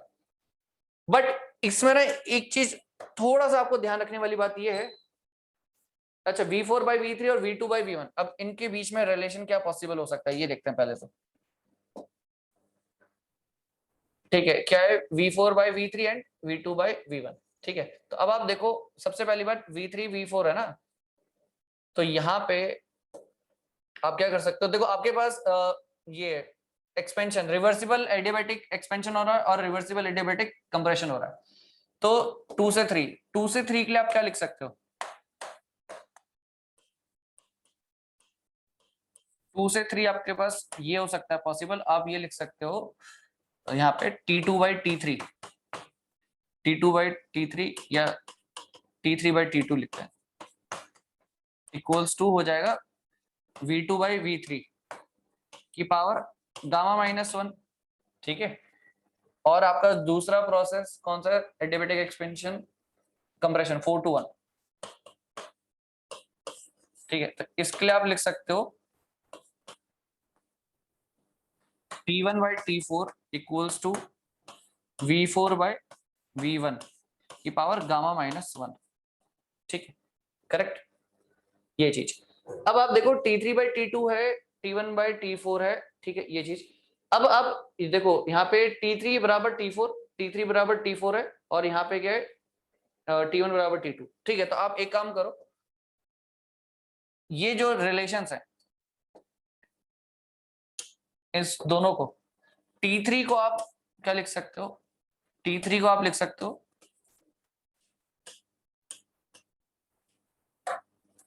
T3 और T4 यूज करो, बात एक ही है। और सिमिलर वे में T1 यूज करो और T2 यूज करो, बात एक ही है ना। बट रेशियो को ना, इसको मुझे एक को उल्टा करना पड़ेगा, एक रेशियो को मुझे उल्टा करना पड़ेगा, तभी ये जाके मेरे को ना ये जो लेफ्ट साइड है इसको इक्वल करना है, तभी आपका राइट साइड भी इक्वल हो जाएगा। तो T3 by T2 है, यहाँ T1 by T4 है, तो अगर मैं इसको उल्टा करूं, ठीक है, लेट सपोज इसको मैं उल्टा करता हूं, इसको अगर मैं उल्टा करूं, लेट सपोज उल्टा करके ये कैसे लिखा जाएगा, it will be like this, T4 by T1 it will B V1 by V4 की पावर गामा -1। ठीक है, इस तरीके से T3 बराबर T4 और T2 बराबर T1। अब सही है, ठीक है, ये चीज। तो आप इसको देखोगे, ये वाली चीज, लेट सपोज ये 1, ये हो गया 2, ठीक है, दिस 1 and 2, फ्रॉम 1 and 2 मैं क्या लिख सकता हूं, ये चीज मेरा इक्वल आ गया, कौन, T4 by T1। ये मुझे पता है T4 by T1 equals to what, T3 by T2, है ना, क्योंकि T4 T3 बराबर T1 और T2 बराबर।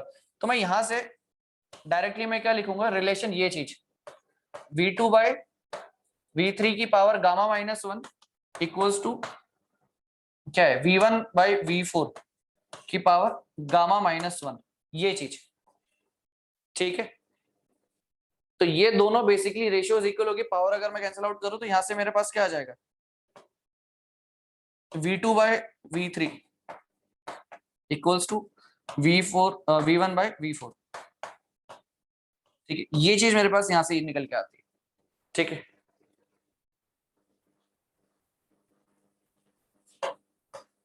अब एक चीज जो हमने यहाँ पे लिखी है ना, ये जो हीट रिजेक्टेड है, अब आप एक चीज देखो, ये जो हीट रिजेक्टेड लिखा है, क्या इसको डायरेक्टली यहाँ पे लिख सकते हैं क्या, ये वाली इक्वेशन में, ये जो हमारे पास था इसको यहाँ से, क्योंकि मेन इक्वेशन तो हमारे पास ये है, इसमें वैल्यूज पुट करनी है, ठीक है। तो हीट रिजेक्टेड का वैल्यू C ln V4/V3 होगा, C ln V2/V1 होगा। अब आप थोड़ा सा एक चीज कॉमन सेंस ऑब्जर्व करोगे, ये V4/V3 अगर आप करते हो, V4 क्या है, it is less then V3, V4 is less then V3, basically यहाँ पे जो आप वैल्यूज रखोगे उसके अकॉर्डिंग आंसर आएगा नेगेटिव।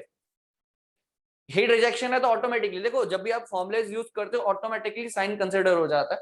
तो यहाँ पे साइन जब आप वैल्यूज रखोगे ना V4 V3 ये रेशियो पे, तो यहाँ पे आएगा आंसर नेगेटिव है, और नेगेटिव यहाँ रखोगे तो नेगेटिव नेगेटिव पॉजिटिव बन जाएगा। वो हीट रिजेक्शन का आपने नेगेटिव में रखा तो यहाँ पे आंसर पॉजिटिव में नहीं आ जाएगा। तो इसलिए जब आप इसको हीट रिजेक्शन, मैंने यहाँ पहले ही बोल दिया कि हीट रिजेक्शन है, तो मैं इसमें नेगेटिव साइन नहीं अलाउ कर सकता हूँ। मतलब रेशियो में क्या होना चाहिए, V3/V4 होना चाहिए यहाँ पे। ये बात समझ में आई? देखो आइडली मैं कैलकुलेशन करूंगा तो नेगेटिव साइन आएगा V4/V3 रखने पे, बट मैं V4/V3 नहीं रख रहा हूं, क्योंकि यहाँ पे ऑलरेडी मैं बोल चुका हूँ कि it is heat rejected, negative sign already considered है यहाँ पे, ठीक है। तो नेगेटिव साइन हम कभी यहाँ पे नहीं रखने वाले, ठीक है। तो ये जो हमारे पास जो वॉल्यूम के रेशियोज कांस्टेंट आया है, ये वाली चीज, ये वॉल्यूम वाले रेशियोज कांस्टेंट आया, इट इज V2/V3 और V1/V4। इसको रीअरेंज करके लिखते हैं, इसको रीअरेंज करके लिखते हैं। लेट सपोज ये आपका रीअरेंज करेंगे ना तो ये ऐसा हो जाएगा, V3/V4 इक्वल्स टू V2/V1, ठीक है। इसको रीअरेंज करके हमने ऐसे लिखा। और यार यहाँ पे जो आपको रखनी है बात वो ये है कि जो हीट रिजेक्शन है, it should be written like this, C ln V3/V4, not V4/V3। आइडियली हमें V4/V3 रखना चाहिए फॉर्मूले के अकॉर्डिंग, बट नहीं रख रहे हैं सिंपली क्योंकि आपने इसको हीट रिजेक्टेड ऑलरेडी बोल दिया है, हीट रिजेक्टेड आपने ऑलरेडी बोल दिया है। अगर आप ऐसे रखोगे तो आंसर आएगा नेगेटिव में, आंसर नेगेटिव यहाँ पे रखोगे फॉर्मूले में तो नेगेटिव नेगेटिव पॉजिटिव हो जाएगा, वो की गलत, ठीक है। क्योंकि नेगेटिव साइन हमने पहले ऑलरेडी कंसीडर कर चुके हैं, ठीक है। तो it should be written like this, C ln V3/V4, ठीक है। बाकी हीट एडेड तो आपका है ही ऐसी। तो जब आप हीट एडेड और हीट रिजेक्टेड इस पर्टिकुलर फॉर्मूले में रखोगे, ये सब करने के बाद, ये सब कैलकुलेशन करने के बाद अगर आप रखते हो डायरेक्टली, इट इज कि 1 - HR/HA, तो फाइनली आपके पास जो फॉर्मूले में बचेगा 1 - C की जगह हम क्या रखेंगे, RMR। रिजेक्टेड किसमें था आपका, 3 से 4 ना आई थिंक, हाँ। तो यहाँ पे आप टेम्परेचर रख लो T3 और T4 कुछ भी, लेट्स सपोज आपने T3 रखा, T3 रखो या T4 जो भी रखना चाहते हो वो रखो, ठीक है। ये चीज, और ln V3/V4 नीचे आएगा आपका MR/T2 जो भी आपको रखना है। लेट सपोज T2 लिख लिया, T2 या T1 कुछ भी लिखो, ln यहाँ पे आएगा आपका, इट इज ln कौन सा है, V2/V1। तो यहाँ से एक चीज आप देखते हो कि ये सब कैंसिल आउट होगा, ये MR कैंसिल आउट होगा, ये ln और ये ln भी कैंसिल आउट होगा, क्योंकि रेशियो बराबर है, V3/V4 equals to V2/V1। Finally आपके पास जो फॉर्मूला आता निकल के वो ये है कुछ,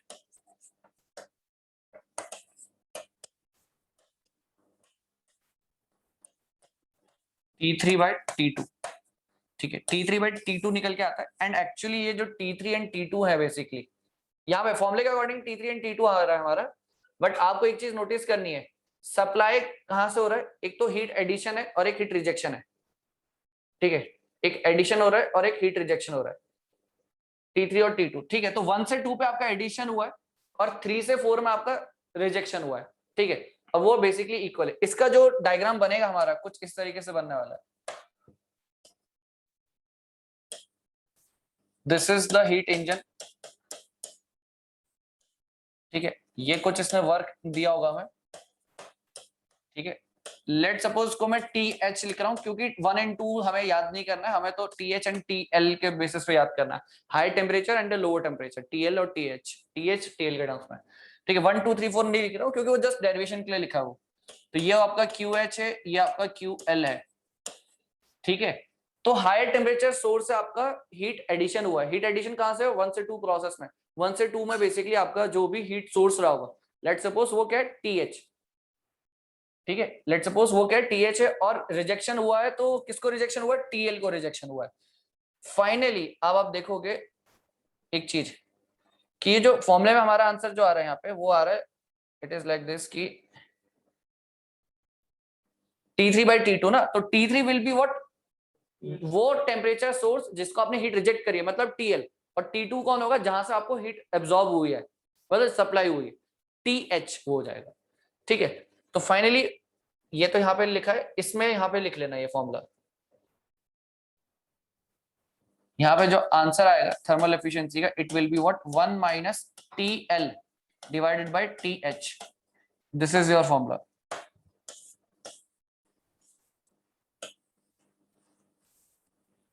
ठीक है, ये चीज, ठीक है। तो आप चाहो तो देखो, इसमें अगर मैं डायग्राम बनाऊं इंडिविजुअली, अगर मैं डायग्राम बनाऊं तो ऐसा कुछ है। लेट्स सपोज ये आपका पिस्टन है, 1 से 2 में आपने हीट क्या करा है, दिया है सिस्टम को, तो कुछ ना कुछ ये टेम्परेचर सोर्स है TH, जिसने हीट ट्रांसफर करी है ना, कांस्टेंट टेम्परेचर सोर्स TH रहा होगा। फिर क्या प्रोसेस हुआ है, फिर इसका क्या हुआ है, कुछ ना कुछ तो वॉल्यूम इंक्रीज हुआ होगा एंड फर्दर एक्सपेंशन भी हुआ है, ठीक है। अब यहाँ पे क्या हो गया होगा, जब जब आपने टेम्परेचर सोर्स नहीं लगाया, तो यहाँ पे आपने लगाया बेसिकली इंसुलेशन, ये इंसुलेशन है, कंप्लीट इंसुलेशन, क्योंकि 2 से 3 क्या हो रहा है यहाँ पे, ये 1 से 2 आपका प्रोसेस हुआ पहले, जिसमें क्या हो रहा है, हीट एडिशन। फिर आपका प्रोसेस क्या हो रहा है, 2 से 3, जिसमें क्या हो रहा है, एक्सपेंशन, है ना। ये आपका है हीट एडिशन 1 से 2। हीट एडिशन वो भी कौन सा, आइसोथर्मल, ये आपका है रिवर्सिबल एडियाबैटिक एक्सपेंशन,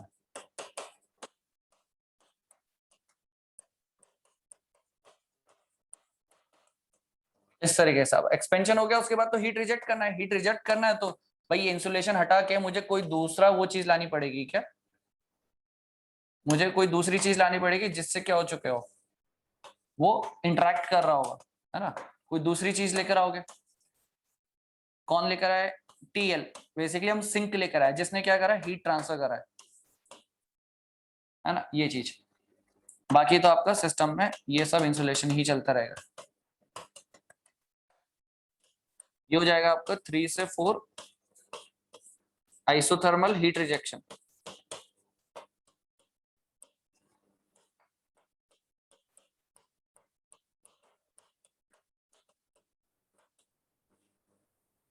ठीक है। फाइनली अगर हम बात करते हैं,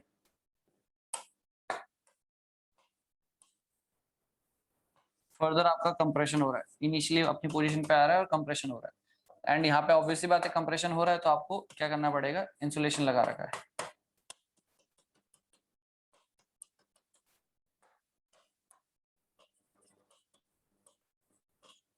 रिवर्सिबल एडियाबैटिक कंप्रेशन,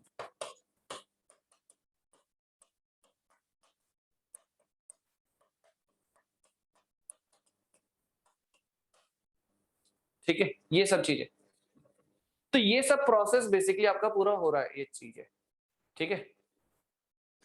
पहले देखो, इसमें अगर किसी को डाउट है तो पूछ सकते हो, ये डेरिवेशन वाला पार्ट जो है, डेरिवेशन वाले पार्ट में आपको ये चीज नोटिस करने की जरूरत है, हीट रिजेक्टेड ऑलरेडी हमने बोल रखा था, तो इसलिए V4/V3 ना लिखा हमने, उसके बजाय लिखा V3/V4, मतलब V4/V3 की जगह V3/V4 लिखा, रिवर्स करना पड़ा, क्योंकि हीट रिजेक्टेड जब आपने बोल दिया है, it means already sign considered है, साइन अगर लगाओगे तो ऑब्वियसली बात है फिर वो डबल साइन कंसिडरेशन हो जाएगा, इस वजह से।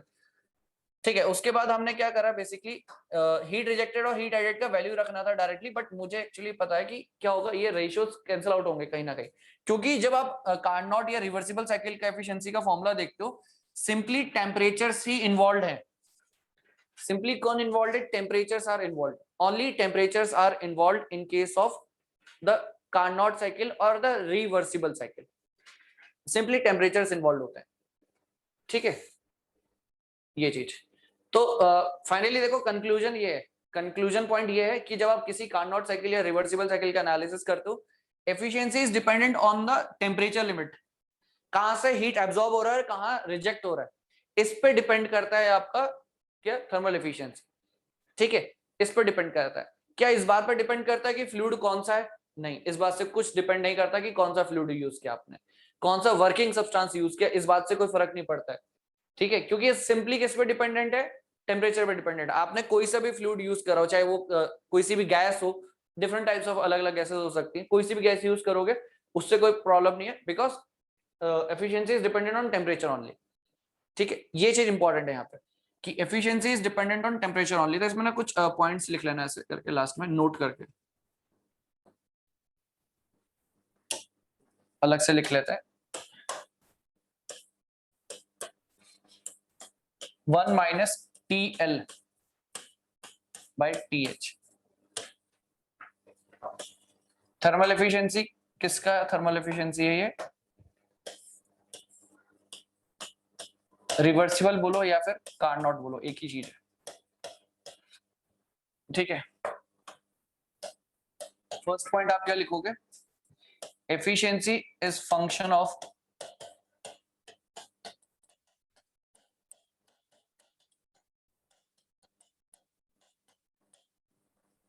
Temperature only. Second, does not depend upon type of fluid,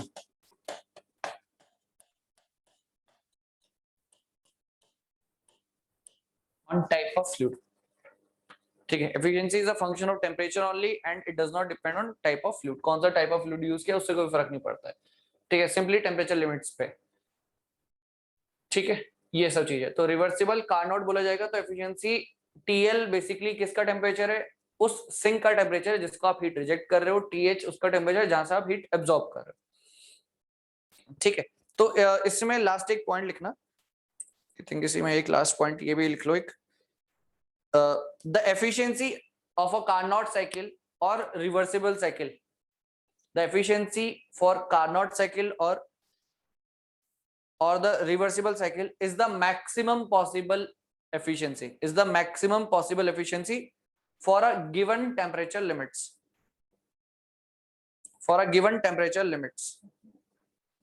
ठीक है, it is a maximum possible, इसमें लिखना कार्नोट एफिशिएंसी और जो हम बोलते हैं reversible efficiency is the maximum possible efficiency for a given temperature limits.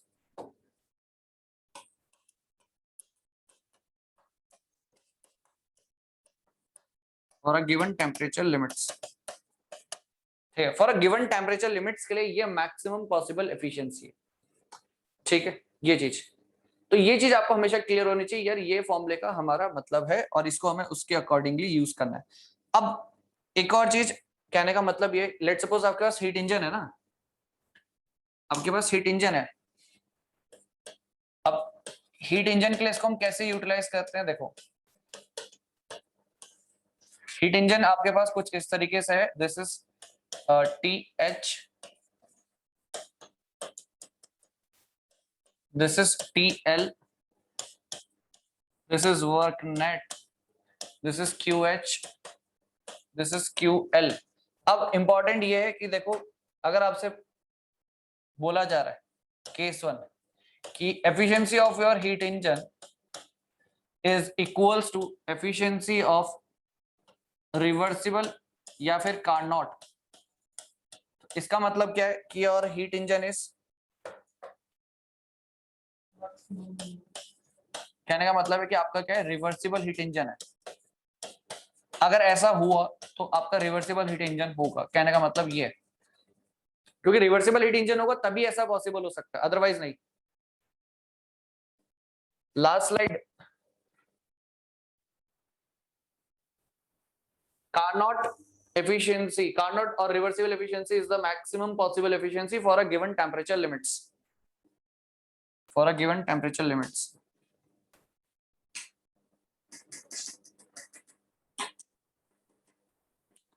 ठीक है। दूसरा पॉइंट, अगर इसकी जगह ऐसा बोला गया है,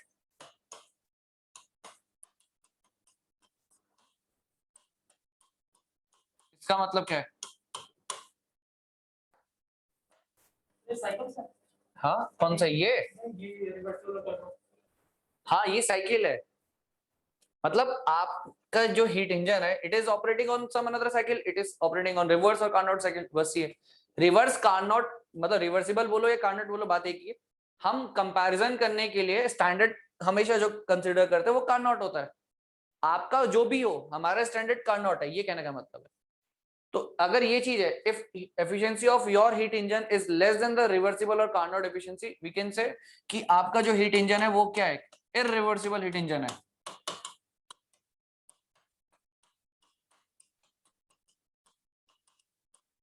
आपका जो हीट इंजन है it is irreversible heat engine, and if it is greater than the reversible Carnot efficiency,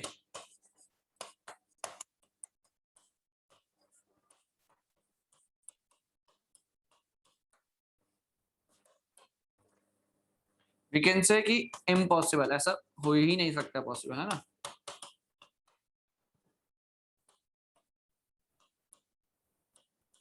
ठीक है, तो ये तीन केस आपको हमेशा याद होने चाहिए, क्योंकि आगे हम जब भी क्वेश्चंस डिस्कस करेंगे तो ये चीज पॉइंट आपके माइंड में होना चाहिए। ठीक है, तो रिवर्सिबल हीट इंजन कब, रिवर्सिबल हीट इंजन कब, एंड इम्पॉसिबल कब। इम्पॉसिबल मतलब कार्नोट से ज्यादा एफिशिएंसी तो हो ही नहीं सकती, आपका स्टैंडर्ड ही वही है। ठीक है, ये लिमिट है, एफिशिएंसी ऑफ अ कार्नोट और the reversible case is the limit, maximum limit, उससे ऊपर कुछ नहीं है। कब, जब सेम टेम्परेचर लिमिट्स की बात। ठीक है, कम होगा तो इरिवर्सिबल रहा होगा, ज्यादा है मतलब बराबर है तो it means reversible heat engine आपका। ठीक है, ये बेसिक सी चीज है। ठीक है, अच्छा आपने एक और चीज नोटिस करी क्या, जब हमने इनिशियली फॉर्मूले लिखे थे, ठीक है,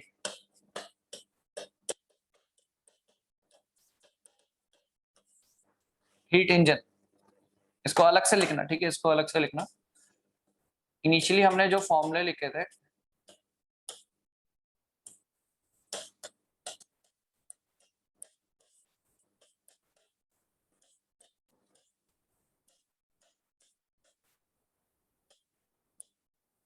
ठीक है, यहाँ पे बेसिकली जो एफिशिएंसी का फॉर्मूला लिखा था, क्या लिखा था हमने पहले, एफिशिएंसी का हमने ये फॉर्मूला कुछ इस तरीके से नहीं लिखा था, ये 1 minus Q L divided by Q H, ये लिखा था ना। इससे आप जो कैलकुलेशन करोगे it is the actual efficiency, ये आपका जो कैलकुलेशन आएगा इससे it will be the actual efficiency, this is your actual efficiency. अब एक्चुअल रिवर्सिबल के बराबर हो सकती है, रिवर्सिबल से कम या रिवर्सिबल से ज्यादा, मतलब ज्यादा तो खैर होगी नहीं, इम्पॉसिबल केस होगा वो। एक्चुअल इक्वल होगा तो रिवर्सिबल केस है, लेस होगा तो इरिवर्सिबल केस है। बट कभी भी आपसे अगर आपसे पूछा जाए कि what will be the efficiency, actual efficiency हम इससे निकालेंगे। अब आपका रिवर्सिबल साइकिल होगी तो ऑटोमेटिकली यही फॉर्मूला तो रिड्यूस किस में हुआ था, टेम्परेचर लिमिट्स में है ना। ये जो आपने इससे पहले हमने जो डेरिवेशन करा है वो डेरिवेशन आया कहां से, वो डेरिवेशन तो इसी फॉर्मूले से आया है, वो डेरिवेशन इसी पर्टिकुलर फॉर्मूले से ही आया है, करेक्ट। वो जो डेरिवेशन आया ना इसी पर्टिकुलर फॉर्मूले से आया है। ठीक है, वो जो टेम्परेचर वाला जो फॉर्मूला आया in terms of temperature limits, वो बिल्कुल उसी फॉर्मूले से आया है, बट कुछ सर्टेन कंडीशंस के बेसिस पे आया ना वो चीज। ठीक है, तो ये आपके पास एक्चुअल एफिशिएंसी होगा हमेशा। बट अगर आपको कभी भी कार्नोट, आपका हीट इंजन कुछ भी हो उससे फर्क नहीं पड़ता, मुझे तो कार्नोट का चेक करना है क्योंकि वो स्टैंडर्ड है। कार्नोट का चेक करने के लिए आप टेम्परेचर वाला फॉर्मूला यूज करते हो।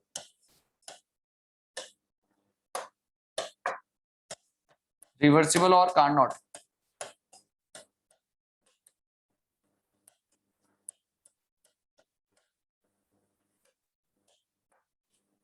तो यहाँ पे हो जाएगा आपका formula 1 minus T L by T H. ठीक है, ये चीज एक्चुअल हमेशा इससे कैलकुलेशन होगा, ये आज मैं आपको बता रहा हूँ, रिपीट नहीं होगा इसके बाद, क्योंकि इसमें मैक्सिमम मिस्टेक होती है। आपको ये चीज को याद करना है। देखो मैं अभी बता रहा हूँ, क्योंकि जब न्यूमेरिकल करेंगे तो ये मिस्टेक होगा। आपको हीट ट्रांसफर भी दिया होगा, टेम्परेचर्स भी होंगे केवल, आप टेम्परेचर से निकाल दोगे, क्योंकि मोस्टली हम यही फॉर्मूला यूज करेंगे कार्नोट केसेस में। मैक्सिमम यही होता है हैबिचुअल। देखो जिस चीज का हैबिट होता है वो हम कंटिन्यू करके रखते हैं, यही चीज होता है। हम इसी से फॉर्मूला, इस फॉर्मूले की हेल्थ एफिशिएंसी निकाला। अब उसने बोला एफिशिएंसी निकालो, उसने कार्नोट एफिशिएंसी बोला ही नहीं, है ना। उसने कार्नोट एफिशिएंसी बोला ही नहीं, उसने बोला एक्चुअल एफिशिएंसी निकाला। आप ये निकाल के बैठ गए और यही आंसर बी होगा फर्स्ट ऑप्शन, तो वो गलत है। एक्चुअल एफिशिएंसी हमेशा कैलकुलेशन इससे होने वाला है। आपको कार्नोट बोला है या रिवर्सिबल बोला है तो आप इससे निकालोगे। ठीक है, ये चीज याद रखना। तो ये दोनों अलग अलग है, और क्वेश्चन में बाय डिफॉल्ट होगा हीट ट्रांसफर भी गिवन होंगे एंड टेम्परेचर्स भी गिवन होंगे, एंड मोस्टली इससे कैलकुलेशन कर देंगे अगर सिंपली अगर आपसे एक्चुअल एफिशिएंसी पूछो, जो कि गलत होने वाला है। बट लेट सपोज आपका रिवर्सिबल हीट इंजन है, लेट सपोज आपका ये जो हीट इंजन था रिवर्सिबल था, तो then in that case both efficiencies will be equal. For reversible heat engine, एक चीज बताओ, for a reversible heat engine both efficiencies should be equal. दोनों एफिशिएंसी इक्वल होनी चाहिए। अगर एफिशिएंसी इक्वल है इट मींस ये रेशियो भी इक्वल होंगे। ठीक है, ये रेशियो भी इक्वल होंगे। कौन से रेशियो की हम बात कर रहे हैं? दिस रेशियो,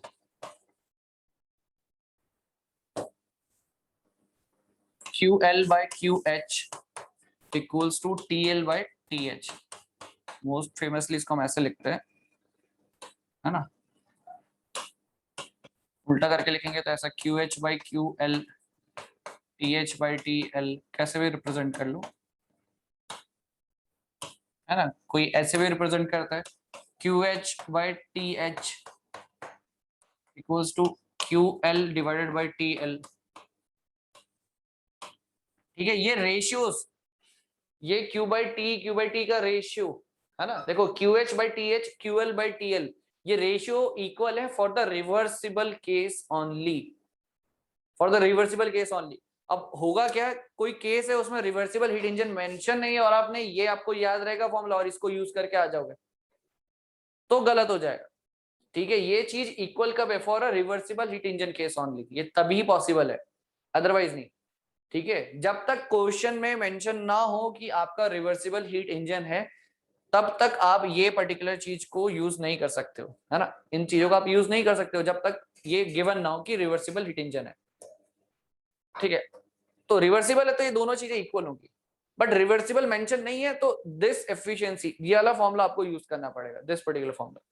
इसको मत यूज कर देना गलती से, क्योंकि टेम्परेचर्स भी गिवन होंगे, हीट भी गिवन होंगी, दोनों ही गिवन होंगे, और गलती से ये फॉर्मूला कभी मत यूज करना फिर, अगर मेंशन नहीं है कि रिवर्सिबल है।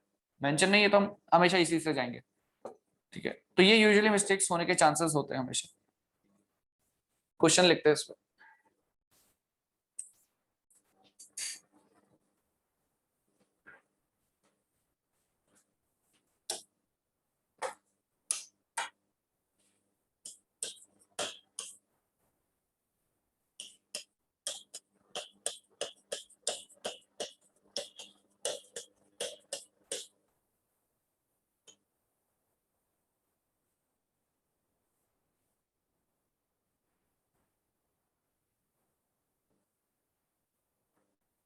एक सेकंड, इससे पहले ना इसमें रिवर्स कार्नोट साइकिल एक पॉइंट अपने रिवर्स कार्नोट के लिए नहीं लिखा।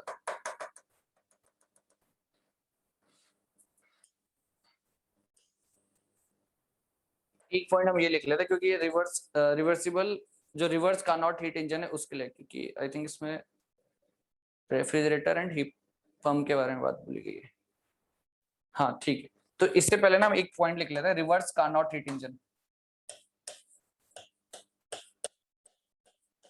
रिवर्स कार्नोट हीट इंजन,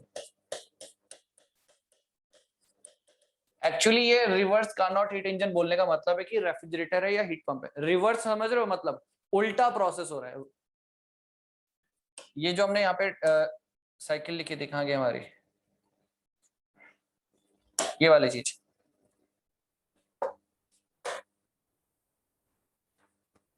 ये जो साइकिल है हमारे पास, दिस केस,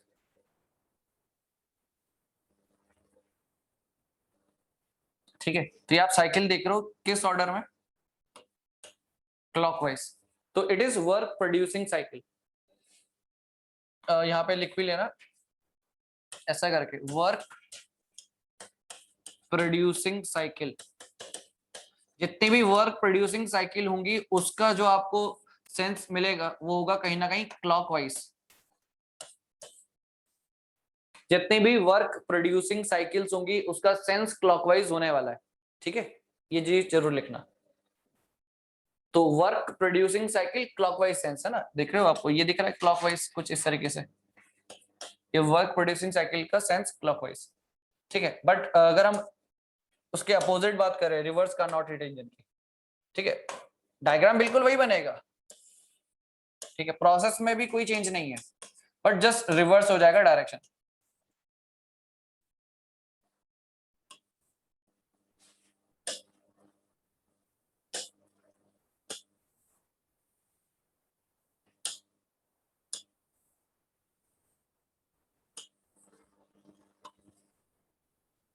ठीक है, आप इस तरीके से लिख सकते हो 1 2 3 4, ठीक है। प्रोसेस आप कहीं से भी स्टार्ट करो उससे कोई फर्क नहीं पड़ता, ठीक है। मैंने 1 2 3 4 कैसे भी लिखा हूं उससे कोई फर्क नहीं पड़ता, बट फर्क किस चीज से पड़ता है, और वो आप आगे हर साइकिल में एक चीज देखोगे, ऑर्डर सेम है। किस चीज का ऑर्डर सेम है? एडिशन के बाद हीट, एडिशन के बाद एक्सपेंशन, एक्सपेंशन के बाद रिजेक्शन, रिजेक्शन के बाद कंप्रेशन। मैंने ये नहीं बोला हीट एडिशन कैसे हुआ, एक्सपेंशन कैसे हुआ, रिजेक्शन कैसे हुआ, कंप्रेशन कैसे हुआ, ये नहीं बोला। मैं क्या बोल रहा हूं, हीट एडिशन, फिर एक्सपेंशन, फिर हीट रिजेक्शन, फिर कंप्रेशन। ये चीज याद रखना, ऑटो, डीजल, पावर प्लांट, आपका कोई भी साइकिल हो यही ऑर्डर फॉलो होने वाला है। ज्यादा से ज्यादा क्या चेंज हो जाएगा, जो आइसोथर्मल प्रोसेस में हीट एडिशन हो रहा है वो तो प्रैक्टिकली पॉसिबल है नहीं, तो किसी और तरीके से हीट एडिशन हो रहा होगा, एक्सपेंशन किसी और तरीके से हो रहा होगा, हीट रिजेक्शन कुछ और तरीके से हो रहा हो, ये चीज होगी। बट ऑर्डर यही रहने वाला है, हीट एडिशन, फिर एक्सपेंशन, फिर रिजेक्शन, फिर व्हाट, कंप्रेशन, ये चीज। तो आप यहां पे देखोगे order will be anti clockwise, ठीक है। किस केस में? Work absorbing cycles, work absorbing cycle के केस में sense will be anti clockwise, sense will be anti clockwise, ठीक है, sense will be anti clockwise. अब यहां पे क्या होता है, TS diagram, TS diagram discuss करेंगे। एक्चुअली मैंने एंट्रोपी डिस्कस नहीं किया इसलिए मैंने टीएस डायग्राम बनाया नहीं अभी यहाँ पे। चलो आप बोल रहे हो तो बना देता है, बट एक्चुअली मैंने इसको इसलिए नहीं बनाया बिकॉज एंट्रोपी वाला पार्ट हमने डिस्कस नहीं किया है। देखो अगर आप इसका टीएस डायग्राम बनाओगे तो टीएस डायग्राम तो बहुत सिंपल है, रेक्टेंगल वाला पार्ट, ठीक है। 1 से 2 आपका हीट एडिशन हो रहा है, वो भी कांस्टेंट टेम्परेचर पे, है ना, it will be like this. फिर रिवर्सिबल एडियाबैटिक के केस में एंट्रोपी कांस्टेंट रहती है, ये चीज जिसको हम आइसेंट्रोपिक प्रोसेस भी बोलते हैं, बट वो क्यों बोलते हैं वो हम एंट्रोपी वाले चैप्टर में डिस्कस करेंगे, ठीक है। जस्ट अभी आप डायग्राम बना लो ये वाला चीज, है ना। 1 2 3 4, 1 से 2 आपका आइसोथर्मल हीट एडिशन है, ठीक है, एंड 2 से 3 रिवर्सिबल एडियाबैटिक एक्सपेंशन, उस केस में एंट्रोपी कांस्टेंट होता है, वो हमारा डिस्कशन रहेगा आगे एंट्रोपी वाले चैप्टर में। 3 से 4 हीट रिजेक्शन, 4 से 1 फिर अगेन कंप्रेशन, ठीक है, ये वाली चीज। अच्छा चलो एक चीज ये है, 1 से 2 आपका आइसोथर्मल हीट एडिशन हुआ, वो इधर की तरफ क्यों बढ़ रहा है, इधर की तरफ क्यों बनाया है आइसोथर्मल हीट एडिशन को, बिकॉज जैसे जैसे आप टेम्परेचर हीट ऐड करते हो सिस्टम में एंट्रोपी विल इंक्रीज, तो 1 से 2 इधर की तरफ बना है, और heat rejection, isothermal heat rejection इधर की तरफ बना है, हीट रिजेक्ट होगी सिस्टम से तो एंट्रोपी विल डिक्रीज, ठीक है, वो वाली चीज है, बट उसको हम रखेंगे अभी बात के लिए, ठीक है।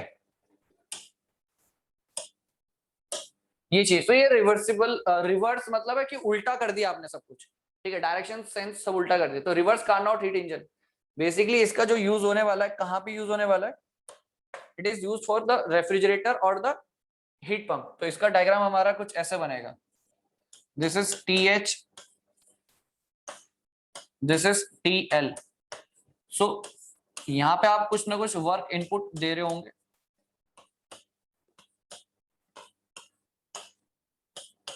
दिस इज क्यू एच, ठीक है, ये चीज, ठीक है। तो ये रिवर्स कार्नोट हीट इंजन है, मतलब या तो रेफ्रिजरेटर होगा या तो हीट पंप होगा, जो भी आपका यूज है उसके अकॉर्डिंगली होने वाला है। बट अगर आपका ये चीज देखो, अगर आपका रेफ्रिजरेटर है, if in a case it is refrigerator, you can write the COP. COP कैसे लिखोगे, सीओपी अब यहाँ पे विद रिस्पेक्ट टू हीट नहीं होगा, विद रिस्पेक्ट टू होने वाला है आपका टेम्परेचर। कैसे देखो, COP of a refrigerator T L will be there divided by T H minus T L, ठीक है, डायरेक्टली। क्यों, आइडियली एक्चुअल, अच्छा यहाँ पे भी वो चीज लिखो फिर से, ये जो है this is COP of refrigerator तो है, बट किसका, रिवर्सिबल वाला केस और कार्नोट वाला केस, ये सिंपली कार्नोट लिख लो, ज्यादा बेटर है, कार्नोट के केस हमेशा याद रहेगा। सीओपी रिवर्सिबल केस बोलो या कार्नोट बोलो, एक ही चीज है। बट आपको ये चीज तो याद होगा कि हमने एक्चुअल के केस में कैसा लिखा था, सीओपी ऑफ रेफ्रिजरेटर, कौन सा, एक्चुअल, एक्चुअल जो बोला था, एक्चुअल था हमारा Q L divided by work input, है ना। तो Q L work input can be written as what, Q H minus Q L, चीज Q H minus Q L लिखा जा सकता है, क्योंकि आपको पता है यहाँ से क्या लिखोगे, एनर्जी बैलेंस कैसे लिखा जाएगा, Q H will be equals to Q L plus work input ना, so work input will be what, Q H minus Q L, ये चीज, work input will be Q H minus Q L, इस तरीके से। अब previously आपने ये चीज तो डिस्कस करी थी, ये रेशियोज, तो इसको यूज करोगे तो डायरेक्टली आपका जो फॉर्मूला ये एक्चुअल वाला, ये किस में कन्वर्ट हो जाएगा, अगर आप टेम्परेचर में लिखोगे तो बेसिकली रिवर्स वाले केस में, कार्नोट वाले केस में, मतलब रिवर्सिबल केस बोलो या कार्नोट केस बोलो। आपका रेफ्रिजरेटर अगर कार्नोट है, कार्नोट रेफ्रिजरेटर, तो उस केस में आप ये फॉर्मूला यूज करोगे। But in all real cases और एक्चुअल केसेस हम ये फॉर्मूला यूज करने वाले हैं, ठीक है, ये चीज। तो सिंपली ये फॉर्मूले से ये फॉर्मूला कैसा है, सिंपली हमने ये रिलेशंस यूज करें जो अभी हमने देखे थे, ये रिलेशंस यूज करें, और ये रिलेशन कब वैलिड होंगे, जब आप रिवर्सिबल केस डिस्कस करते हो, सिर्फ और सिर्फ रिवर्सिबल केसेस में। तो जैसे आपने एक्चुअल लिखा रेफ्रिजरेटर का सीओपी, वो तो इससे आएगा इन टर्म से, क्यू वाले टर्म से, हीट वाले टर्म से, बट कार्नोट के केस में आप टेम्परेचर यूज कर सकते हो, ठीक है। सिमिलर मैनर में आप ये चीज भी लिख लो कि COP of heat pump actual, ये हो जाएगा आपका Q H divided by work input, Q H work input को हम क्या लिख सकते हैं, Q H minus Q L, ठीक है, ये चीज। बट इन कार्नोट केस,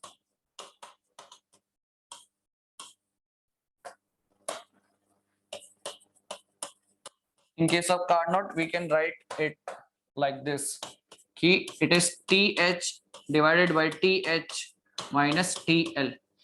तो जब तक ये चीज मेंशन ना हो कि कार्नोट है आपका हीट पंप, कार्नोट है आपका रेफ्रिजरेटर, तब तक आप ये और ये फॉर्मूले यूज नहीं करोगे, आपको यही फॉर्मूले यूज करने, जैसा हमने हीट इंजन के केस में बोला, ठीक है, डन, लिख लिया चीज, है ना। तो सेम वही कहानी फिर हम उसके लिए, इसके लिए भी लिख लेते हैं, कौन सी, कि भाई अगर ग्रेटर देन लेस देन वाला केस, मतलब ये वाला चीज अगर ऐसा है, इफ केस नंबर 1 अगर ऐसा लिखते हैं कि सीओपी ऑफ रेफ्रिजरेटर ठीक है, सीओपी ऑफ रेफ्रिजरेटर है, COP of refrigerator it is equals to COP of refrigerator, but कौन सा, कार्ड नॉट। तो आप ये बोल सकते हो कि हाँ यार ये जो मेरा रेफ्रिजरेटर है it is called not refrigerator, card not वाला रेफ्रिजरेटर है, मतलब कार्ड नॉट बोलो या फिर रिवर्सिबल रेफ्रिजरेटर है, रिवर्सिबल रेफ्रिजरेटर। जैसे हमने बोलता रिवर्सिबल हीट इंजन या card not heat engine, similar way में वो। अब इन अ केस ऐसा नहीं है तो दूसरा पॉसिबल केस ये हो सकता है कि COP of refrigerator is less then COP of refrigerator, और किसका, वो भी कार्नोट का, कार्नोट के, कार्नोट की जो सीओपी आ रही है उससे कम है। ऑब्वियसली बात है कहीं ना कहीं इरिवर्सिबल रहा होगा, इरिवर्सिबल रेफ्रिजरेटर,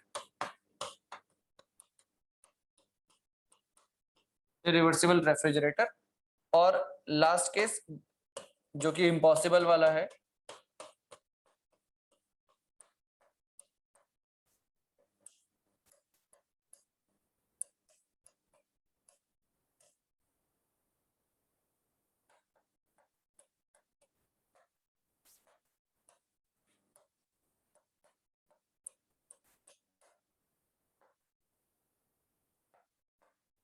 ये केस हो जाएगा आपका इम्पॉसिबल।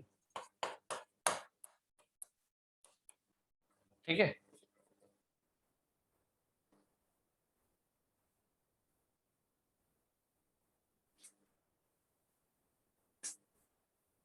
ठीक है, तो सेम जैसे रेफ्रिजरेटर का लिखा सेम कहानी हीट पंप का भी होगी, तो उसको लिखने का पर्पस नहीं है, फायदा, या तो रेफ्रिजरेटर स्लैश हीट पंप लिख लोगे तो एक ही बात है। सेम जो चीजें लिखी है सेम हीट पंप के लिए भी एप्लीकेबल है ना, same for heat pump also.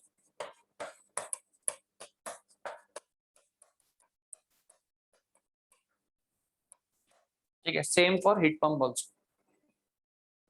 ठीक है, आई थिंक ये चीज अब क्लियर हो गया होगा। ठीक है, अब इस पे न्यूमेरिकल लिखते हैं।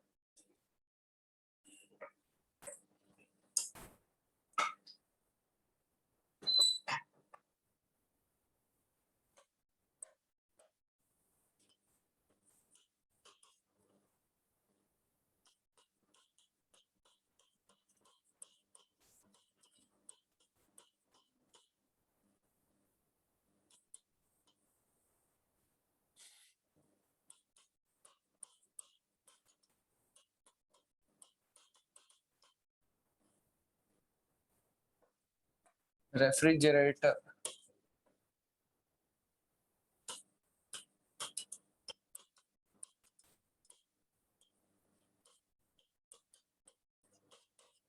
maintains a temperature of 5 - 5 degrees Celsius, the ambient air temperature.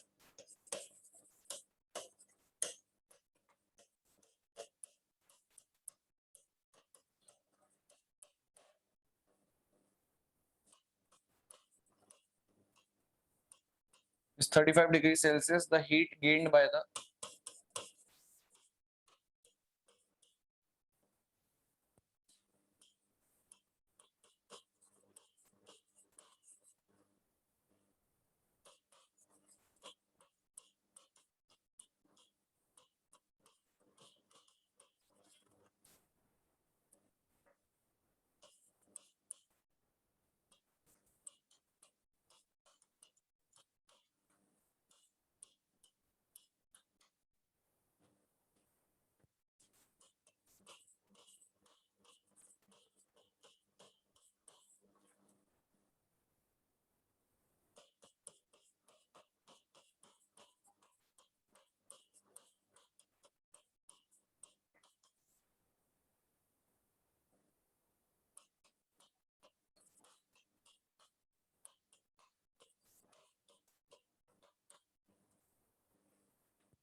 Solve करो। द पावर रिक्वायर्ड, पावर वो भी किस में, वॉट में चाहिए, ठीक है।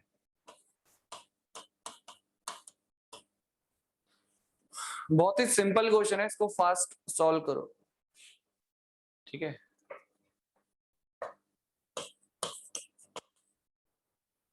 Reverse Carnot cycle refrigerator maintains a temperature of -5 degree Celsius, ambient air temperature 35। तो TL और TH आपको गिवन है। Heat gained by the refrigerator at a continuous rate of 2.5 kilo joule per second. ये जो 2.5 किलो जूल पर सेकेंड दिया, ये क्या है, व्हाट इज दिस, ये क्या गिवन है?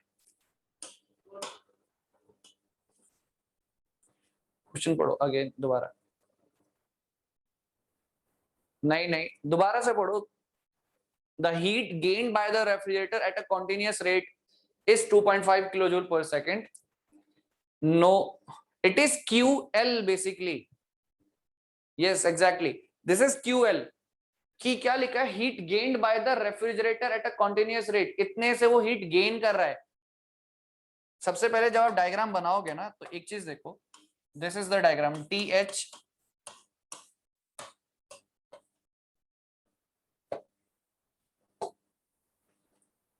दिस इज TL, ठीक है, दिस इज TL, ठीक है, दिस इज योर रेफ्रिजरेटर। कुछ आपने इसको वर्क इनपुट देना है तभी ये चलेगा। अब ये आपके पास QL है, ये QH है, ठीक है। वो क्या बोल रहा है, the heat gained by the refrigerator at a continuous rate is 2.5 kilo joule पर सेकंड। मतलब दिस गेन, ये है आपका फोकस, ये फोकस नहीं है, फोकस ये है। जब आप रेफ्रिजरेटर की बात करते हो, ये फोकस है, आपको यहाँ पे लो टेम्परेचर मेंटेन करना है, ठीक है। तो वो बोला जा रहा है कि रेफ्रिजरेटर गेन कर रहा है इतनी हीट कॉन्टिन्यूस रेट से। अब ऑब्वियसली बात है, अगर वो हीट गेन कर रहा है, डेफिनेटली उसका टेम्परेचर चेंज होगा। आप कांस्टेंट टेम्परेचर मेंटेन नहीं कर पाओगे। अगर आपको मेंटेन करना है कांस्टेंट टेम्परेचर, तो जो हीट वो गेन कर रहा है उसको रिमूव भी करना पड़ेगा, उसको रिमूव भी करना पड़ेगा ना, सिंपल सी बात है। The heat gain by the refrigerator at a continuous rate, ये गेन कर रहा है।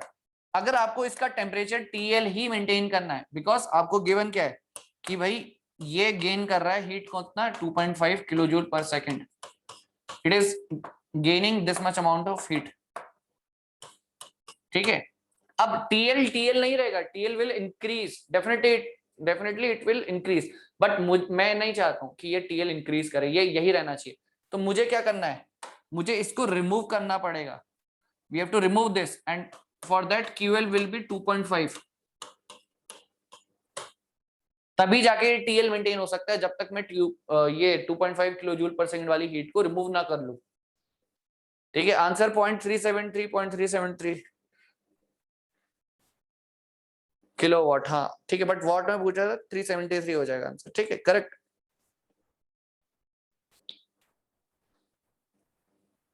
तो क्वेश्चन सेंटेंस पढ़ना बहुत इंपॉर्टेंट है, ये आई थिंक शायद 2000 हाँ 14 में पूछा था ये,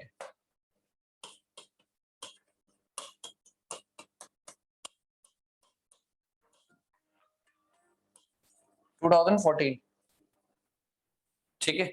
नेक्स्ट एक और क्वेश्चन देख लेते हैं। 0.373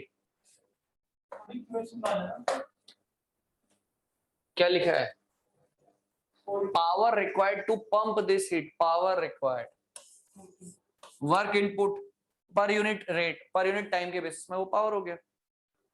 उसने पूछा कि कितना पावर की रिक्वायरमेंट है इस हीट को निकालने के लिए, तो वो इसकी बात कर रहा है। एंड ये पावर उसने इसलिए बोला क्योंकि ये जो है सब पर यूनिट टाइम के बेसिस पे चल रहा है, तो पर यूनिट वर्क पर यूनिट टाइम बेसिस पे तो वो पावर हो गया। आंसर कितना आया था, 0.373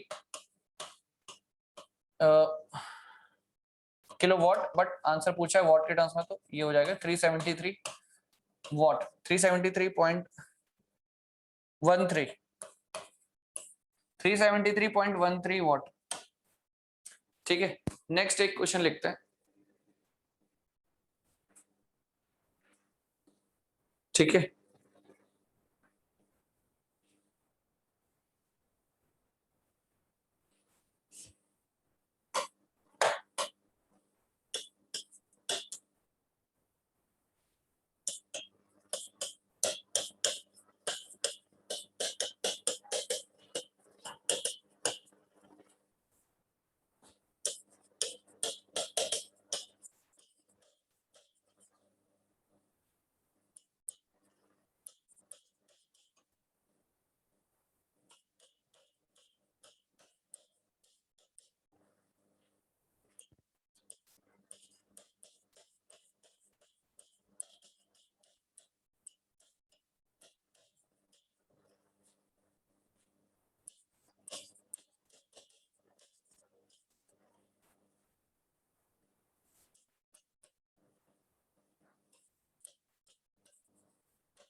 ठीक है, a heat engine having efficiency 70% is used to drive a refrigerator having a COP of 5.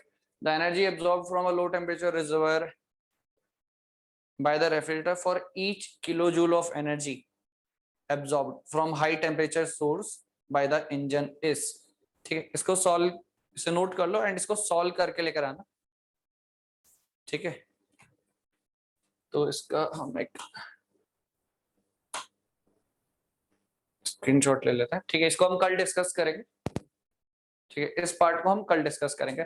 अच्छा, एक चीज बताओ, जितने आप लोग स्टूडेंट हो देहरादून में ही हो ना सब आप लोग, जितना भी लाइव क्लास कर रहे हो सब? हाँ, तो जब देहरादून में हो तो ऑफलाइन आने का मन है कि नहीं है?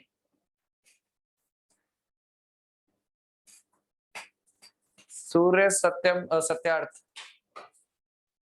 पेपर चल रहे हैं सिद्धार्थ एमपी में। अब बाकी लोग ऑनलाइन मल्टीपल, हाँ ये बात तो सही है, मल्टीपल क्लासेस।